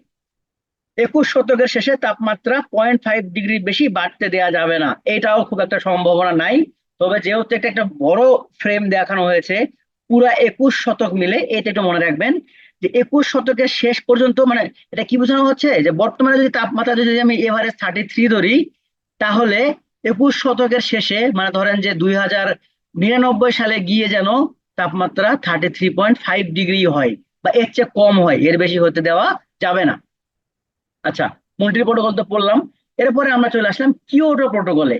কিয়োটো প্রটোকলের দেখেন নামটা একটু দেখি আমরা, Kyoto protocol to the United nation framework convention of climate change. মনে আছে একটু আগে আমরা ইউএনএফসিসিসি পড়েছিলাম, ওইটারই কিন্তু এখানে, মানে এই ইউএনএফসিসি এর থ্রুতেই কিন্তু আসলো কি কিয়োটো প্রটোকল। তাহলে এইটা কোথায় হয়েছিল? জাপানের কিয়োটোতে। এখানে এটা স্বাক্ষরিত হয় কবে? 1997 সালে। আচ্ছা, এখানে কি লক্ষ্য নির্ধারণ করা হয়? এই যে গ্রিন হাউস যে গ্যাসগুলো আছে, এগুলোর যৌথ নিঃসরণ 5.2 ডিগ্রি, সরি 2% হ্রাস করতে হবে। এটা মনে থাকবেও না আপনাদের, এটা খুব বেশি ইম্পর্টেন্টও না। হ্যাঁ, আপনি হাতে মনে রাখবেন কি, যে গ্রিন হাউস গ্যাসের নিঃসরণ নিয়ে কাজ। তাহলে এখান থেকে আমরা কিয়োটো প্রোটোকলে কি মনে রাখবো? যে Kyoto protocol green house gas নিয়ে কাজ করে। এর আগেও আমরা দেখে এসেছি গ্রিন হাউস গ্যাস নিয়ে কাজ করে। রিপিট করে দেখি, আমরা গ্রিন হাউস গ্যাস নিয়ে এর আগে আমরা কার কাজ করা দেখে এসেছি? সরি, এটা দরকার নাই। আচ্ছা, যুক্তরাষ্ট্র স্বাক্ষর করে অনুমোদন করেনি, 2001-এ তারা চুক্তি থেকে বেরিয়ে যায়। এগুলো রিডিং, এগুলো পরীক্ষায় সচরাচর আসে না। এখানে যেটা, মানে এখানে যেটা বোঝানো হচ্ছে সেটা হচ্ছে যে আম, এই কিয়োটো প্রোটোকলে যুক্তরাষ্ট্র স্বাক্ষর করেছিল, কিন্তু নিজেদের দেশে। আচ্ছা, প্রসেসটা দেখেন, আপনাদের প্রসেসটা কিভাবে হয়। ধরেন একটা ইন্টারন্যাশনাল সামিট বা ইন্টারন্যাশনাল অর্গানাইজেশন, এখানে একটা প্রস্তাব গৃহীত হইল। তারপরে কি হয়? অন্য এক সময় এসে সেটা স্বাক্ষরিত হয়। এই পুরা সিস্টেমটা হচ্ছে ইন্টারন্যাশনাল এর মধ্যে হচ্ছে, হ্যাঁ, একটা আন্তর্জাতিক সংগঠনের মধ্যে হচ্ছে। দেশগুলো কিভাবে কানেক্টেড হয় দেখেন। এই যেই মুহূর্তে স্বাক্ষরিত হবে, যেমন বাংলাদেশ, বাংলাদেশ যদি এখানে স্বাক্ষর করে, তার মানে বাংলাদেশ এখন বাধ্য এটা মেনে চলতে। তো এটা কিভাবে সে ইন্টারন্যাশনালি শো করবে যে সে এটা মেনে চলতেছে? সে তখন তার দেশে এসে তার যেই অ্যামেন্ডমেন্ট আছে, তার যেই কি বলবো, আহ, সংবিধান আছে, তার যে রুলস গুলো আছে রাষ্ট্র পরিচালনার, সেইখানে সে এগুলোকে আবার অনুমোদন দেবে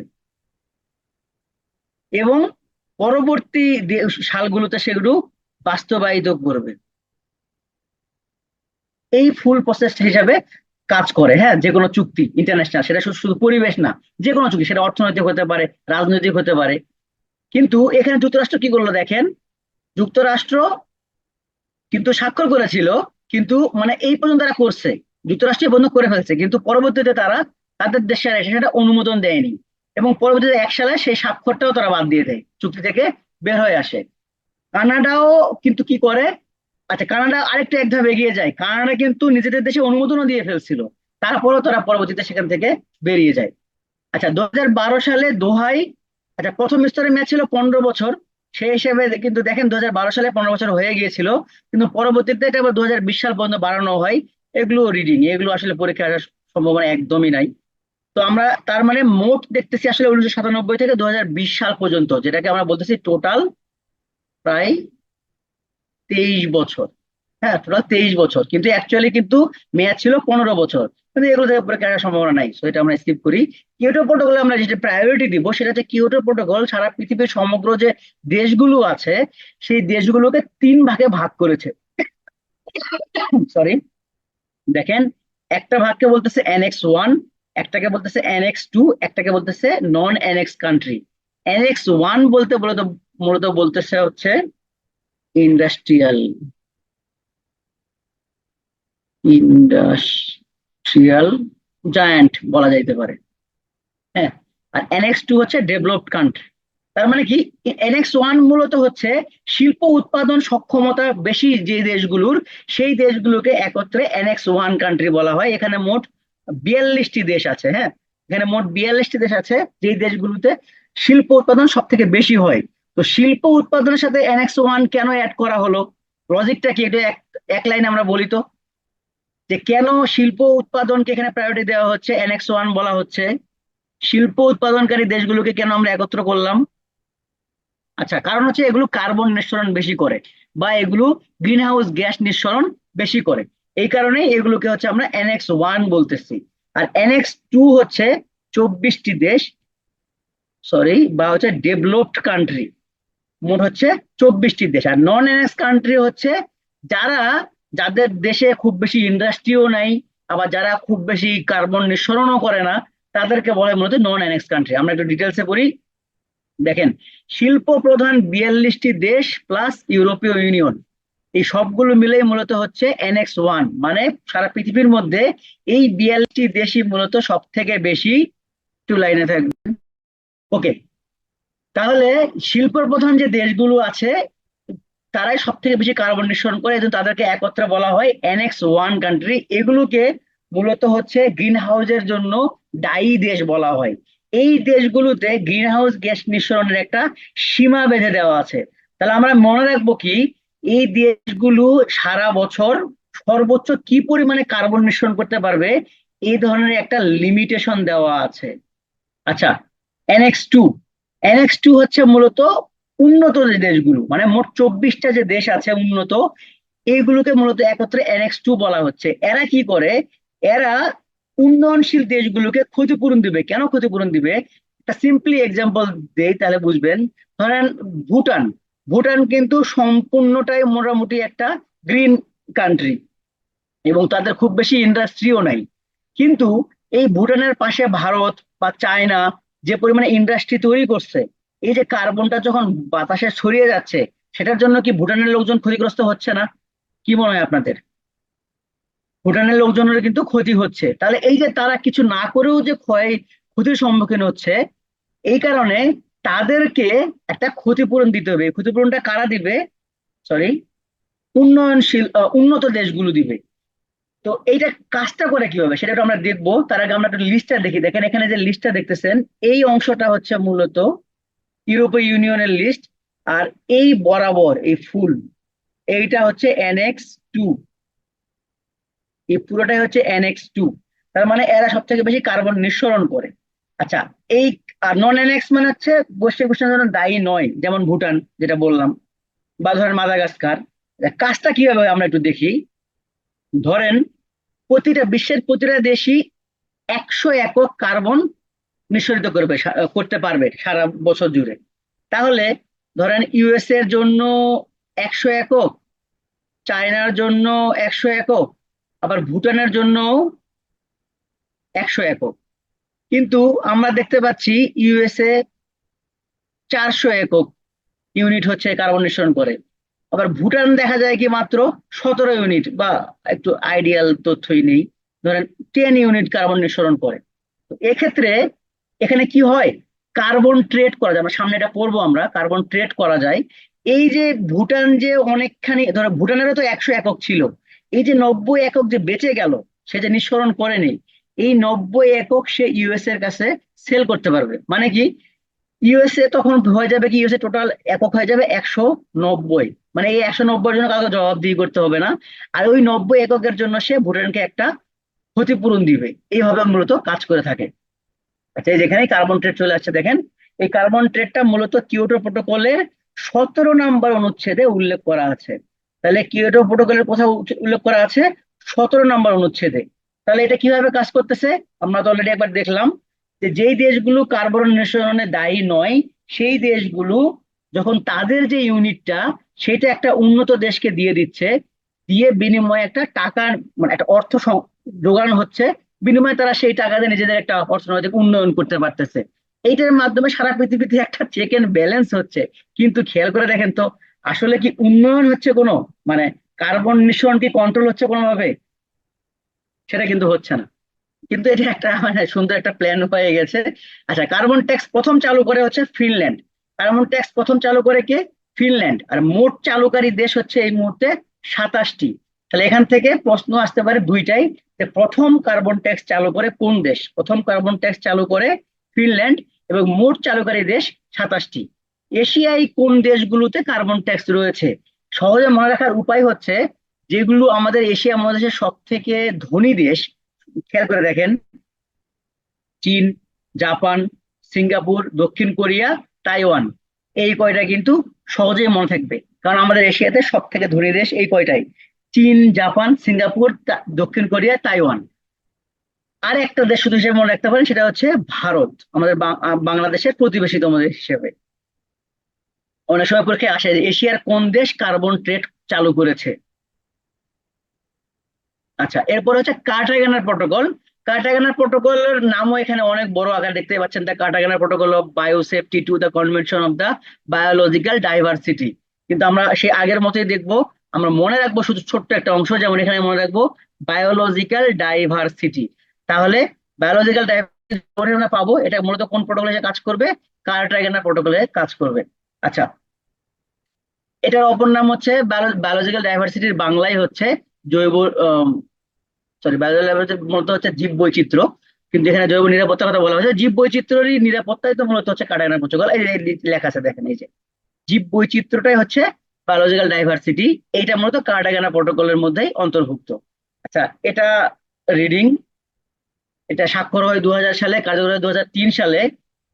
দেখেন, খেয়াল করেন, এইটা স্বাক্ষরিত হয়েছে কানাডার মন্ট্রিলে। তাহলে নাম কেন কার্টাগেনা হলো? এটা একটা ডিফারেন্ট কেস।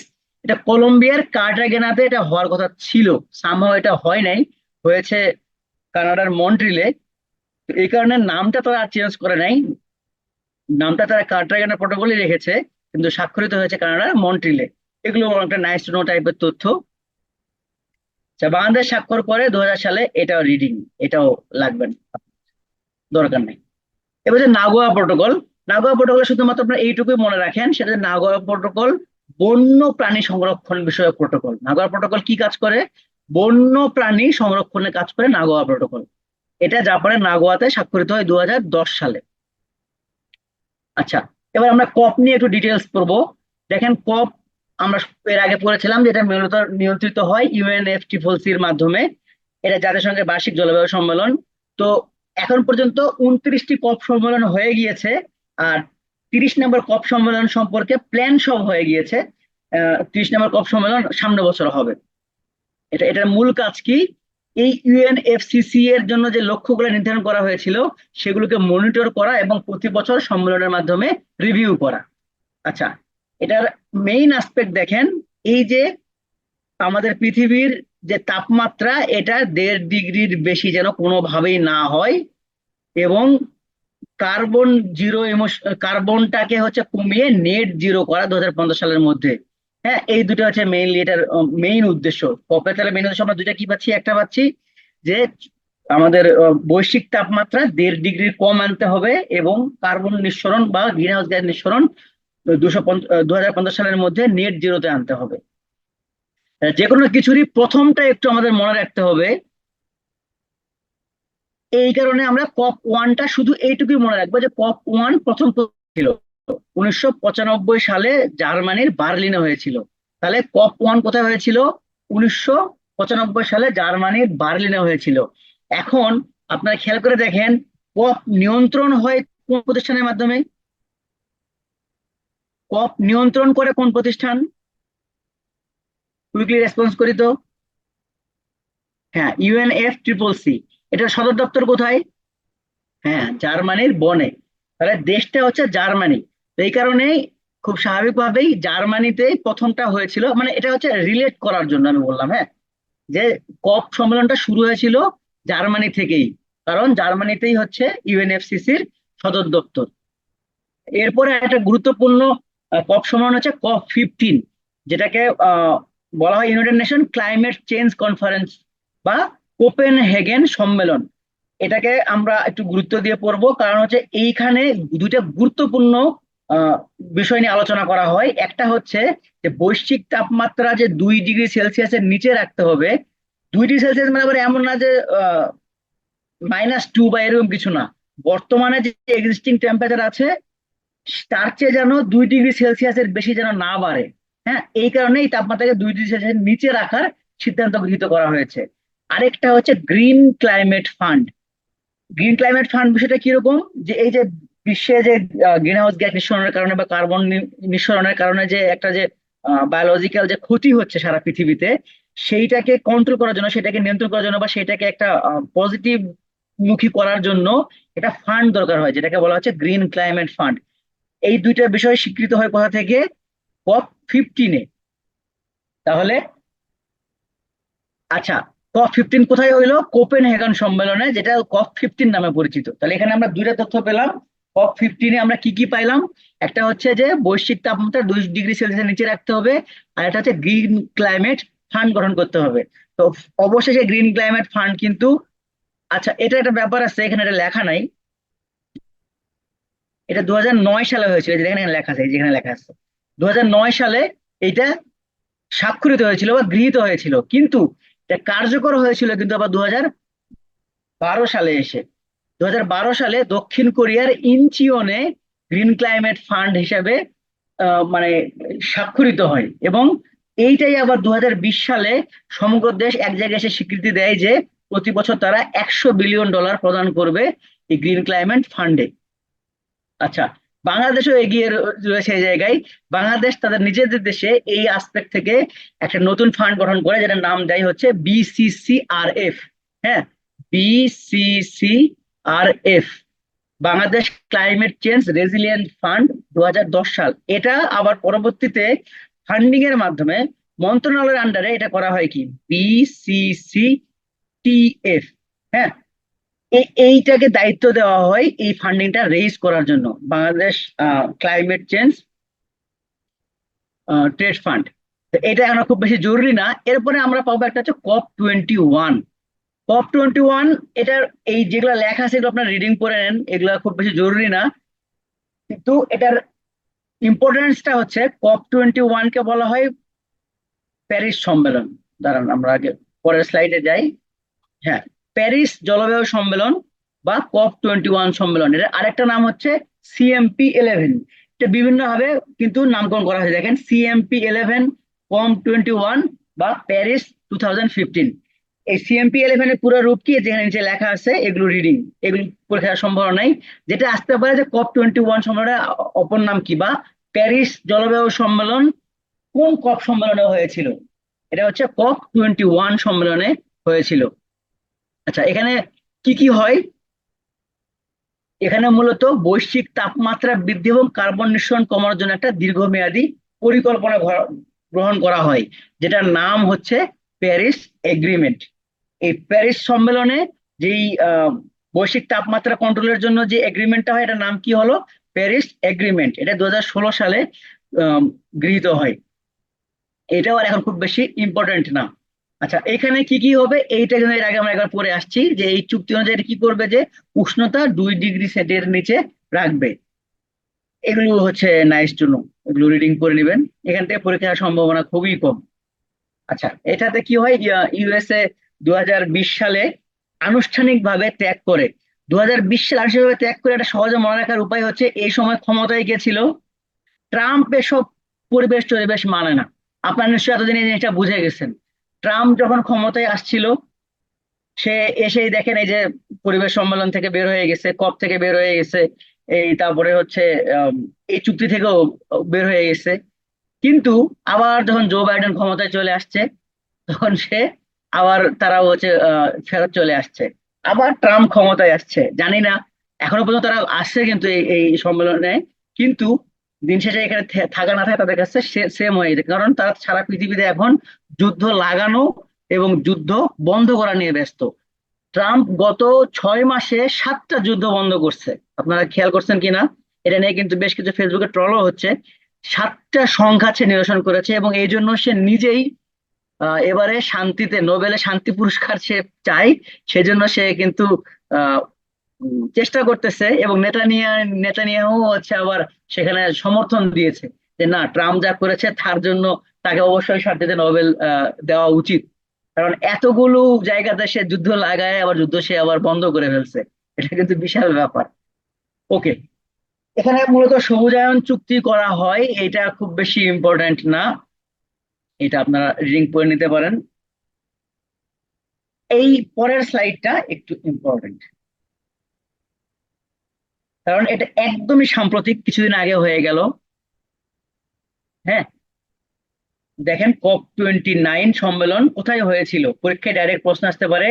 COP29 সম্মেলন কোথায় হয়েছিল? COP29 সম্মেলন হয়েছিল আজারবাইজানে। হ্যাঁ, এইভাবে পরীক্ষায় প্রশ্নটা আসতে পারে অনেক, নবম গ্রেডে অনেক পরীক্ষা কিন্তু আসছেও। COP29 সম্মেলন হয়েছিল আজারবাইজানে। আচ্ছা, এইখানে কি কি হয়েছিল দেখেন, এটা রাজধানী বাকুতে, আজারবাইজানের রাজধানী বাকুতে অনুষ্ঠিত হয়েছিল। আরে খুব বেশি মনে রাখতে হবে না কিছু, এখানে যা আছে এগুলো একটু রিডিং করে নিন, এগুলো আচ্ছা, এখানে একটা তথ্য ইম্পর্টেন্ট। এটা হচ্ছে প্রতিটা সরকার, মানে সমগ্র দেশ, তারা এই জলবায়ু পরিবর্তন মোকাবেলায়, এর আগে আমরা দেখেছিলাম না যে গ্রিন ক্লাইমেট ফান্ডে $100 বিলিয়ন দিবে, এখন তারা $300 বিলিয়ন সহায়তা দেওয়ার প্রস্তুতি, মানে অঙ্গীকার করছে। আদৌ দিবে কিনা জানি না, কারণ যখন গ্রিন ক্লাইমেট ফান্ড 2020 সালে গঠিত হয়, GCF, সেখানে $100 বিলিয়ন দেওয়ার কথা ছিল, সেটা এখনো পর্যন্ত দেয়নি। সেখানে $300 বিলিয়ন অঙ্গীকার করলে তো হবে না, এখনো পর্যন্ত দিতে হবে তো। আচ্ছা, এখানে ডক্টর মোহাম্মদ ইউনুস সরি, দেখেন ডক্টর মোহাম্মদ ইউনুস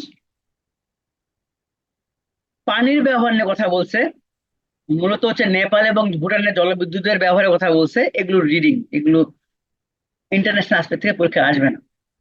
আচ্ছা, COP30, এইটা very very very important. COP30 কোথায় অনুষ্ঠিত হবে? ব্রাজিলের বেলেমে। কবে? 2025 সালে, এখনো হয়নি, ডিসেম্বর মাসের দিকে হবে। ব্রাজিলের বেলেমে COP30 অনুষ্ঠিত হবে, দ্যাটস ইট, এটুকু শুধু মনে রাখেন। তাহলে আমরা মোটামুটি অনেকগুলো তথ্য এই জায়গায় পড়ছি। আমরা শুধু ইম্পর্টেন্ট গুলো একটু কুইকলি রিভিশন দিয়ে আসি। কনভেনশন থেকে আমরা শুরু করেছিলাম, রাইট? এই যে প্রথম কনভেনশন হচ্ছে Ramsar convention on wetland. Ramsar convention কি নিয়ে কাজ করে? জলভূমি সংরক্ষণ নিয়ে কাজ করে। এটা কোথায়? ইরানের রামসারে স্বাক্ষরিত হয় কবে? 1971 সালে, কার্যকর হয় 1975 সালে। বাংলাদেশের দুটো রামসার সাইট, একটা হচ্ছে টাঙ্গুয়ার হাওর, একটা হচ্ছে সুন্দরবন। ভিয়েনা কনভেনশন গৃহীত হয় 1985 সালে, এরা মূলত কাজ করে ওজোন লেয়ার নিয়ে। আচ্ছা, এরপরে বাসেল কনভেনশন কাজ করে মূলত হ্যাজার্ডাস ওয়েস্ট এবং ডিসপোজাল নিয়ে বা ক্ষতিকারক বর্জ্য পদার্থ নিয়ে কাজ করে। দেখেন বাসেল, বর্জ্য, এভাবেও মনে রাখতে পারেন। মানে যেভাবেই হোক আপনারা মনে রাখেন, জাস্ট পয়েন্টটা মনে রাখার চেষ্টা করেন, এইটাই ইম্পর্টেন্ট। কিভাবে মনে রাখবেন এটা কিন্তু ইম্পর্টেন্ট না, আপনার মনে আছে এইটাই জরুরি বিষয়। আচ্ছা, এখানে আর খুব বেশি ইম্পর্টেন্ট কিছু নাই, এরপরে আমরা চলে যাব। আচ্ছা, রটারডাম কনভেনশন। রটারডাম কনভেনশন মূলত কাজ করেছে কেমিক্যাল এবং কীটনাশক নিয়ে। এরপর আমরা প্রোটোকল পড়েছি, প্রোটোকল হচ্ছে মন্ট্রিল প্রোটোকল, মূলত ওজোন লেয়ার নিয়ে কাজ করে। এটা স্বাক্ষর হয় 1987 সালে আর কার্যকর হয় 1989 সালে। মন্ট্রিল প্রোটোকলের সদস্য হচ্ছে 198টি। এটা একটু ইম্পর্টেন্ট, এটা পরীক্ষায় আসে। মন্ট্রিল প্রোটোকলের সদস্য কয়টি? 198টি। সংশোধন হয় মোট 5 বার। সর্বশেষ সংশোধন হয় কিগালি অ্যামেন্ডমেন্টে 2016 সালে। আচ্ছা, এখানে কি কি সিদ্ধান্ত হয়েছিল এটাও আর খুব বেশি জরুরি না। এরপর হচ্ছে কিয়োটো প্রোটোকল। কিয়োটো প্রোটোকলে আমরা দেখেছি কি গ্রিন হাউস গ্যাস নিঃসরণ কমানোর কথা বলা হয়েছে। কিয়োটো প্রোটোকলে আমরা কি পাই, যে প্রত্যেকটা দেশকে তার 3 ভাগে ভাগ করেছে, পৃথিবীর সমগ্র দেশকে। একটা হচ্ছে অ্যানেক্স 1, মানে হচ্ছে উৎপাদনশীল যে দেশগুলো রয়েছে, ইন্ডাস্ট্রিয়ালাইজ যে কান্ট্রিগুলো, সেগুলোকে আমরা অ্যানেক্স 1 বলতেছি। এরা মূলত কার্বন নিঃসরণের জন্য দায়ী। এই দেশগুলোতে কার্বন নিঃসরণের সীমা বেঁধে দেওয়া আছে। আর অ্যানেক্স 2 মানে হচ্ছে উন্নত দেশ। এই দেশগুলো মূলত উন্নয়নশীল দেশ, যেই দেশগুলো খুব বেশি কার্বন নিঃসরণ করে না, তাদেরকে একটা ক্ষতিপূরণ দেয়। এবং ক্ষতিপূরণটা কি সিস্টেমে দেয়, সেটাকে একটা কার্বন ট্রেড পলিসির মাধ্যমে নিয়ে আসা হয়েছে, যেটা কিয়োটো প্রোটোকলের 17 নম্বর অনুচ্ছেদে উল্লেখিত আছে। কোথায় আছে কিয়োটো প্রোটোকলের 17 নম্বর অনুচ্ছেদে উল্লেখিত আছে যে এই যে উন্নত যে দেশগুলো বেশি বেশি কার্বন নিঃসরণ করতেছে, তারা সেই বেশি নিঃসরিত কার্বনের এগেইনস্টে একটা গুরুত্বপূর্ণ টাকা বা একটা বড় অংশের টাকা অনুন্নত দেশগুলোকে তারা দিতে বাধ্য থাকবে। আচ্ছা, যেটাকে আমরা কার্বন ট্যাক্স বলতেছি, এটা প্রথম চালু করে ফিনল্যান্ড। মোট চালুকারী দেশ 27টি। এশিয়াতে চালু রয়েছে বাংলাদেশের প্রতিবেশী দেশ হিসেবে ভারতে। এছাড়াও রয়েছে চীন, জাপান, সিঙ্গাপুর, দক্ষিণ কোরিয়া এবং তাইওয়ানে। আচ্ছা, আরেকটা আমরা দেখেছি কি কার্টাগেনা প্রোটোকল। এটা মূলত হচ্ছে একটা বায়োলজিক্যাল ডাইভার্সিটি বা জীব বৈচিত্র্য সংরক্ষণ নিয়ে কাজ করে। এইটা আম, কলম্বিয়ার কার্টাগেনাতে স্বাক্ষরিত হওয়ার কথা হলেও এটা স্বাক্ষরিত হয়েছে কোথায়? কানাডাতে। এটা একটা এক্সেপশনাল কেস। আচ্ছা, এরপরে আমরা দেবো নাগোয়া প্রোটোকল। নাগোয়া প্রোটোকল মূলত কাজ করে বন্য প্রাণীর সংরক্ষণ বিষয় নিয়ে। আর এরপরে আমরা কপে চলে আসবো, কনফারেন্স অফ দ্য পার্টিস। এইটা প্রথম হয়েছিল জার্মানিতে, আমরা দেখেছি অলরেডি। প্রথম হয়েছিল জার্মানিতে। এবার 15 নম্বরটাকে আমরা একটু গুরুত্ব দিচ্ছি, এটা কোপেনহেগেন সম্মেলন বলেছি। কারণ এটা গুরুত্ব দিচ্ছি এই কারণে যে এখানে দুইটা গুরুত্বপূর্ণ তথ্য নিয়ে কাজ করেছিল তারা। একটা হচ্ছে তাপমাত্রা 2 ডিগ্রি সেলসিয়াসের নিচে রাখতে হবে। এটা হচ্ছে 15 নম্বর কপ সম্মেলনের গৃহীত হয়েছিল। আর এটা হচ্ছে গ্রিন ক্লাইমেট ফান্ড যে গঠন করতে হবে, এই প্রস্তাবটা এসেছিল মূলত 2009 সালে যে কপ সম্মেলন হয়, মানে COP 15 2015 সালে সংগঠিত হয়। সেই কপ সম্মেলনে দুইটা তথ্য হয়, একটা হচ্ছে তাপমাত্রা 2 ডিগ্রি সেলসিয়াসের নিচে রাখতে হবে এবং গ্রিন ক্লাইমেট ফান্ড গঠন করতে হবে। এই গ্রিন ক্লাইমেট ফান্ডটি কিন্তু পরবর্তীতে 2012 সালে গৃহীত হয় এবং 2020 সালে সমগ্র দেশ এক জায়গায় এসে একত্রিত হয়ে একটা সিদ্ধান্তে আসে যে তারা প্রতি বছর $100 বিলিয়ন সহায়তা করবে পৃথিবীর বৈচিত্র্যকে বা সব প্রাকৃতিক বৈচিত্র্যকে স্বাভাবিক বা সুন্দর রাখার জন্য। যেটাই আমরা পরবর্তীতে আবার দেখলাম কি এই লাস্ট যে COP 29, সেখানে আবার সরকারগুলো একত্র হয়ে কি ডিসিশনে আসলো, যে তারা $300 বিলিয়ন দিবে, একটা অনুমোদন দিল তারা। মোটামুটি এই 29, COP 29 হলো কোথায়? আজারবাইজানের বাকুতে। আর COP 30 হবে ব্রাজিলের বেলেমে। ওকে, আমরা আমাদের আজকে 3টা টপিক ছিল, 2টা ইম্পর্টেন্ট টপিক শেষ। এরপরে থার্ড টপিক, এটা খুব বেশি ইম্পর্টেন্ট না। এইটা আমরা জাস্ট একটু কুইকলি রিভিশন দিব। দেখেন এখানে কি বলছে, জীব বৈচিত্র্য সম্মেলন বা সিবিডি ট্রিটি। এখান থেকে আপনি কি মনে রাখবেন, এটা এর আগে আমরা অলরেডি একবার পড়ে আসছি। সিবিডি এর পূর্ণ রূপ কি? Convention on biological diversity. Convention on biological diversity. আচ্ছা, রিপ। রিপের পূর্ণরূপ কি? দেখেন, risk informed early action partnership. তাহলে রিপের পূর্ণরূপ কি? Risk action early action partnership. এখান থেকে পরীক্ষা আসার মতো প্রশ্ন একটাই, যে রিপের পূর্ণরূপ কি। এবং এই রিপ প্রতিষ্ঠায় 2019 সালে, যেটার উদ্দেশ্য ছিল 2025 সালের মধ্যে 1 বিলিয়ন মানুষকে বিপদের হাত থেকে রক্ষা করবে, ফেইল্ড, করেনি। সো এটার কার্যকারিতাও সে হারিয়ে ফেলছে। সুতরাং এখান থেকে শুধু মনে রাখতে পারেন একটা জিনিসই, সেটা হচ্ছে এই রিপের পূর্ণরূপ কি? আর বেশিক্ষণ ক্লাস হবে না, অলমোস্ট শেষের দিকে। আচ্ছা, আইপিসিসি এটা একটা গুরুত্বপূর্ণ পয়েন্ট, যে আইপিসিসি কিভাবে গঠিত হয় বা কবে গঠিত হয়। দেখেন, মানব সৃষ্ট জলবায়ু পরিবর্তন নিয়ে কাজ করে আইপিসিসি। প্রতিষ্ঠিত হয় কবে? 1988 সালে।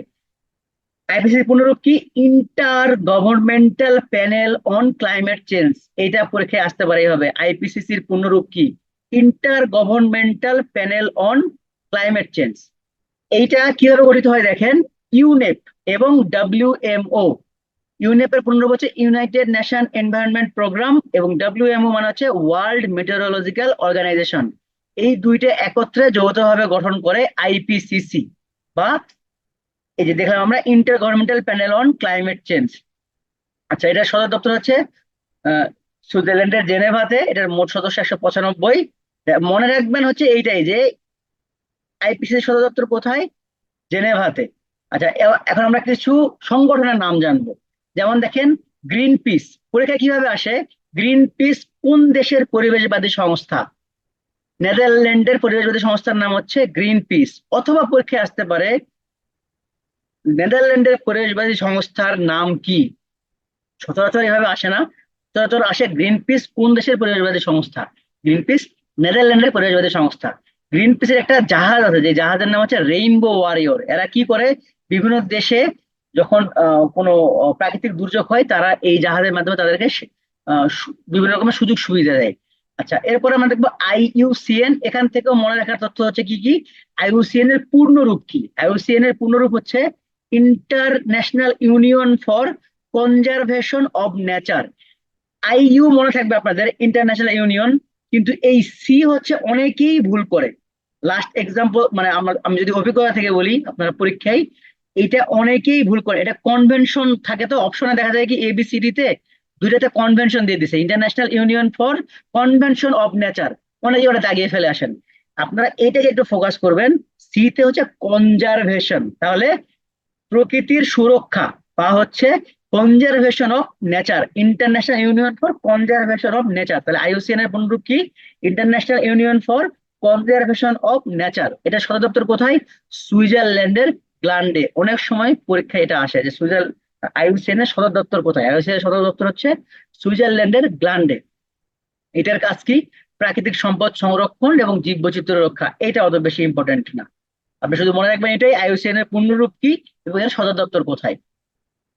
এইটা একটু ইম্পর্টেন্ট, যে আইইউসিএন একটা ফান্ড মেইনটেইন করে, যেটার নাম হচ্ছে ডাব্লিউডাব্লিউএফ, যেটা পূর্ণরূপ হচ্ছে world wide fund for nature.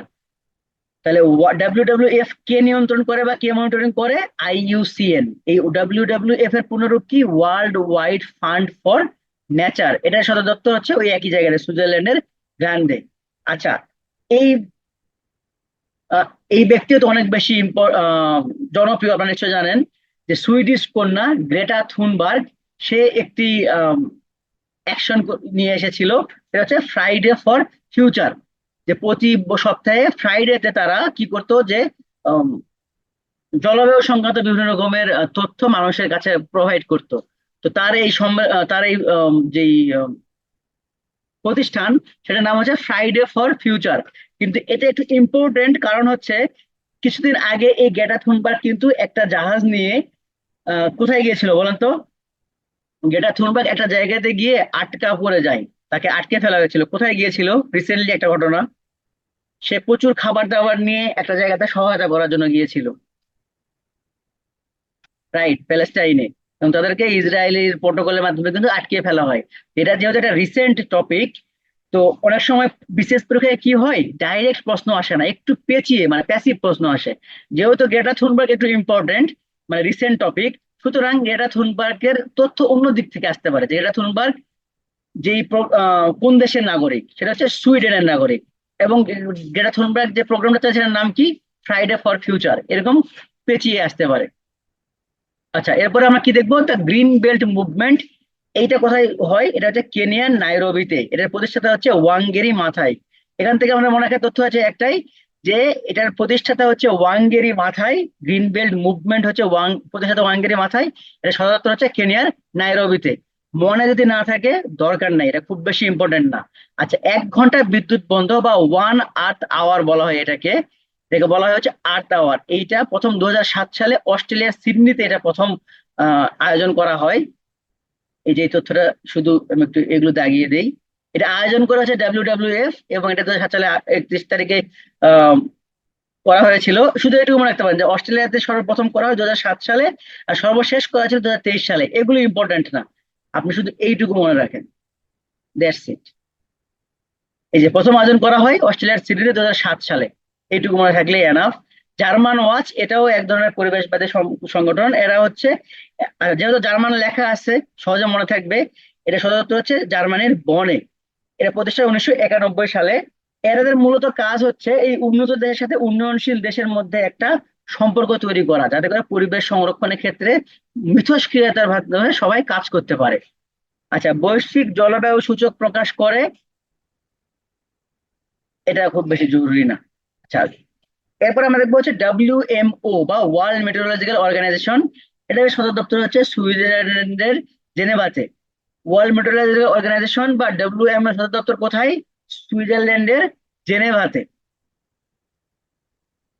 মোটামুটি তো তাহলে এইদিকে। আচ্ছা, এরপর আমরা এটা একটু পড়ে নিই, তারপর আমরা যাবো CVF। পরীক্ষা কি কি আসতে পারে দেখেন। CVF এর পূর্ণ রূপ কি? সিভিএফ এর পূর্ণ রূপ হচ্ছে ক্লাইমেট ভালনারেবল ফোরাম।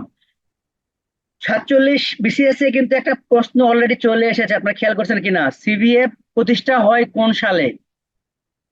CVF প্রতিষ্ঠা হয়েছিল 2009 সালে। তার মানে এটা কিন্তু একটু ইম্পর্টেন্স পেয়ে যায়, যদিও আপনাদের ইনশাল্লাহ 49-47 মধ্যে এত পেঁচানো প্রশ্ন হবে না, একটু ইজি প্রশ্নই হবে। দেখেন, CVF এর বর্তমান সভাপতি হচ্ছে বারবাডোস। CVF এর সভাপতিত্ব প্রতি 2 বছর পর পর চেঞ্জ হয়। তাহলে আমরা এখানে মনে রাখবো কি কি? CVF এর পূর্ণরূপ কি? পূর্ণরূপ হচ্ছে ক্লাইমেট ভালনারেবল ফোরাম, এবং এটা প্রতিষ্ঠা হয় 2009 সালে। বর্তমান সভাপতি হচ্ছে বারবাডোস। আচ্ছা, এই বারবাডোসের আগে কারা ছিল? দেখেন, 2000 সাল থেকে 2022 সাল ছিল হচ্ছে বাংলাদেশ, তখন শেখ হাসিনা হচ্ছে এর দায়িত্বে ছিল। এরপরে এসেছিল ঘানা, বর্তমানে দায়িত্বে আছে বারবাডোস। এই কারণে এটা এইভাবে হচ্ছে লিস্ট করে দেওয়া আছে। এটা আপনাদের খুব বেশি জরুরি না, আপনারা শুধু মনে রাখতে পারেন বর্তমান সভাপতি হচ্ছে বারবাডোস, দ্যাটস ইট। এইটুকু মনে রাখলে এনা। এই CVF আবার মেনটেন করে হচ্ছে V20 বা ভালনারেবল 20 নামে 20টা দেশকে একত্রে মেনটেন করে। এটা হচ্ছে CVF এর আন্ডারেরই একটা অর্থমন্ত্রীদের জোট। তাহলে এখান থেকে আসতে পারে কি? ভালনারেবল 20 কাদের নিয়ন্ত্রিত জোট? এটা হচ্ছে অর্থমন্ত্রীদের নিয়ন্ত্রিত জোট। যদি মনে না থাকে, দরকার নেই। এটা উদ্যোক্তাটা আসতে পারে, যে এটার উদ্যোক্তাকে, V20 এর উদ্যোক্তা হচ্ছে ফিলিপাইন। এগুলো আর জরুরি না। আচ্ছা, ডার্টি ডোজেন নামে একটা টার্ম হচ্ছে খুবই প্রচলিত। সেটা হচ্ছে যে সারা পৃথিবীতে 12টি মারাত্মক ক্ষতিকর রাসায়নিককে একত্রে ডার্টি ডোজেন বলা হয়। এখানে কখনো পরীক্ষায় আসেনি, জাস্ট আপনি বলতে পারেন যে হয়তো পরীক্ষায় এভাবে যদি চলে আসে যে ক্ষতিকর রাসায়নিক দ্রব্য মোট কয়টি, বা স্বীকৃত ক্ষতিকর রাসায়নিক গুলোকে একত্রে কি নামে ডাকা হয়। এইভাবে পরীক্ষায় আসতে পারে, যদিও কখনো আসেনি এর আগে। বাট এটা একটা ইম্পর্টেন্ট তথ্য এখানে দিয়ে রাখলাম, যে ডার্টি ডোজেন বা 12টি মারাত্মক ক্ষতিকর রাসায়নিককে একত্রে ডার্টি ডোজেন বলা হয়। আচ্ছা, E8 বা হচ্ছে পরিবেশ দূষণকারী মোট 7টি দেশ এবং EU। দেখেন, পরিবেশ দূষণকারী 7টি দেশ এবং একটি সংস্থা বা EU কে একত্রে E8 বলা হয়। এদেরকে এভাবে আলাদা কেন করা হলো? এই কয়টা দেশই মূলত সারা পৃথিবীর পরিবেশ দূষণের জন্য সব থেকে বেশি দায়ী। এখানে এদেরকে একত্রে E8 বলা হয়। আচ্ছা, এরপর আসা হচ্ছে গ্লোবাল সেন্টার ফর অ্যাডাপ্টেশন। মানে এই যে আমরা যে জলবায়ুর সাথে যে অ্যাডাপ্টেবল হই, এইটার সম্পর্কে কিছু তথ্য দেওয়া আছে। এইগুলো হচ্ছে নাইস টু নো। এগুলো পরীক্ষায় আসার সম্ভাবনা খুবই কম, রিডিং পড়ে নিবেন। এগুলো থেকে পরীক্ষায় আসার সম্ভাবনা খুব একটা নাই। আচ্ছা, আমরা এতক্ষণ ধরে যা পড়ে আসলাম সেগুলোকে আমরা এখানে একটা একটা চার্টে দিয়ে আসছি। আজকের পরে আপনাদের এগুলো নিয়ে যেন খুব বেশি আর পড়তে না হয়, সেটা আমি আপনাদের আগে বলে দিলাম। আপনারা পরীক্ষার আগে যদি একবার রিভিশন দেওয়ার সুযোগ পান, তাহলে আপনারা এই যতগুলো স্লাইড আছে এই পুরো আজকের সেশন জুড়ে এই স্লাইডটাই জাস্ট পড়ে যদি যান তাহলেও হয়ে যাবে। চলে আমরা একবার রিভিশন দিই। দেখেন, প্রথম কি হইলো 1972 সালে? কি হইলো? স্টকহোম কনফারেন্স বা United Nation conference of human environment বা HE বলতেছি। এখানে কি হয়? ইউনিয়ন প্রতিষ্ঠা হয় এবং 5 জুন পরিবেশ দিবস হিসেবে পালিত হয়। এরপরে 1985 সালে এসে আমরা কি পেলাম? Vienna convention. ভিয়েনা কনভেনশন কি নিয়ে কাজ করে? ওজোন স্তর নিয়ে কাজ করে। এরপরে 87 সালে এসে কি পেলাম? Montreal protocol. মন্ট্রিল প্রোটোকল কি করে? এটাও ওজোন স্তর নিয়ে কাজ করে, কিন্তু এরা কি করে ওজোন স্তরের ক্ষতি করে এমন সামগ্রী উৎপাদন, বাজারজাতকরণ এবং ব্যবহার বন্ধ করার কথা বলছে। এরপরে 92 সালে এসে আমরা কি পাইলাম? রিও আর্থ সামিট পাইলাম, বা প্রথম ধরিত্রী সম্মেলন পাইলাম। এখানে কি কি তৈরি হয় দেখেন, UNFCCC নিয়ে কথা হয়, এজেন্ডা 21 নিয়ে কথা হয়। এরপর আমরা পাবো হচ্ছে 1997 সালে পাইলাম কিয়োটো প্রোটোকল। কিয়োটো প্রোটোকলে কি করা হয়? উন্নত দেশগুলোকে গ্রিনহাউস গ্যাস নিঃসরণ কমানোতে বাধ্য করা হয়, এবং তার পাশাপাশি কি করা হয়, যেগুলো হচ্ছে অনুন্নত দেশ সেগুলোকে একটা ক্ষতিপূরণ দিতে হবে, তারা দিতে বাধ্য। 2002 সালে প্রথম সাস্টেইনেবল ডেভেলপমেন্ট প্রোগ্রাম হয়, এবং সরি, এটা বলা হয় হচ্ছে জোহানেসবার্গ সম্মেলন বা রিও 10। এখানে মূলত টেকসই উন্নয়ন নিয়ে কাজ করা হয়। 2012 সালে রিও+20 বা দ্বিতীয় সাস্টেইনেবল সম্মেলন হয়, বা দ্বিতীয়, উম, হ্যাঁ, সেকেন্ড সাস্টেইনেবল ডেভেলপমেন্ট সম্মেলন 2012 সালে হয়, যেটাতে ঘোষণাপত্রের নাম কি ছিল? The future we want. এরপরে 2015 সালে আমরা পাইলাম কি? প্যারিস এগ্রিমেন্ট, যেখানে মূলত আমাদের দেশের বিশ্বের যে তাপমাত্রা 2 ডিগ্রি সেলসিয়াসের নিচে রাখতে হবে, সেটা স্বীকৃতি পাইছে 2015 সালে। এবং এখানে আমরা দেখছি যে 17টা যে সাস্টেইনেবল ডেভেলপমেন্ট গোল একত্র করা হয়, এটা মূলত এই 2015 সালেই স্বীকৃতি পায়। এবং এইটার মেয়াদ হচ্ছে 2030 সাল পর্যন্ত, 15 বছর মেয়াদ। 15 বছরের মধ্যে আমরা এটা পূরণ করে ফেলবো আশা করি। তো এই চারটাও যদি আপনারা মনে রাখতে পারেন, তাহলে মোটামুটি আপনাদের অনেক কিছুই, যদিও এখানে 2-3টা বাদ পড়ে গেছে, যেমন বাসেল কনভেনশন বাদ পড়ে গেছে, তারপরে রটারডাম কনভেনশন বাদ পড়ে গেছে, বাট মোস্ট ইম্পর্টেন্ট গুলোকে এখানে এক জায়গায় দাগিয়ে দেওয়া হয়েছে। এগুলো একবার আপনারা রিভিশন দিয়ে ফেলবেন। COP 15 2009 সালে কোথায় হয়েছিল? COP 15 হয় 2009 সালে। কোথায়? কোপেনহেগেনে। ওকে, এখন আমরা শুধু কয়েকটা ডেট দেখবো, এগুলো জাস্ট নাইস টু নো। যারা মনে রাখতে পারবেন আলহামদুলিল্লাহ, মনে না রাখতে পারলে কোনো প্রেশার নেন না, আপনাদের এছাড়াও প্রচুর পড়াশোনা আছে। দেখেন, বিশ্ব বন্যপ্রাণী দিবস কবে? 3 মার্চ। বন দিবস কবে? ভদ্রলোককে চেনা যায়? বন দিবস হচ্ছে 21শে March. Sorry, world water day হচ্ছে 22শে মার্চ। আবহাওয়া দিবস 23শে মার্চ। এটা আপনারা একটু রিলেট করেও পড়তে পারেন। দেখেন, 21শে মার্চ বন দিবস, 22শে মার্চ পানি দিবস, 23শে মার্চ আবহাওয়া দিবস। পানি আর বন মিলে তো আবহাওয়া হয়, সুতরাং 23শে মার্চ হচ্ছে আবহাওয়া দিবস। 22শে এপ্রিল হচ্ছে ধরিত্রী দিবস, 22শে মে জীববৈচিত্র্য দিবস, 5 জুন পরিবেশ দিবস, 16 সেপ্টেম্বর ওজোন স্তর রক্ষা দিবস, 4ই অক্টোবর প্রাণী দিবস, 5 ডিসেম্বর মৃত্তিকা দিবস। জাস্ট আমি এক লাইনে পড়ে ফেললাম। এবং অনেস্টলি বলতে, এই ধরনের ডেটগুলো আমার নিজেরও মনে থাকে না। এগুলো বারবার বারবার হচ্ছে এই যে আপনাদেরকে পড়ানো বা সেশন নেওয়া, বিভিন্ন জায়গায় গল্প করা, এগুলো করতে করতে রিভিশন দিতে দিতে মনে থেকে যায়। কিন্তু আপনাদের এই আর অল্প সময়ের মধ্যে এগুলো মনে রাখার কোনো দরকার নেই। তো আজকের সেশন এইটুকুই ছিল। আপনার অসংখ্য ধন্যবাদ। কারো যদি কোনো প্রশ্ন থাকে তাহলে করতে পারেন, নাহলে আমরা সেশন শেষ করে দেবো।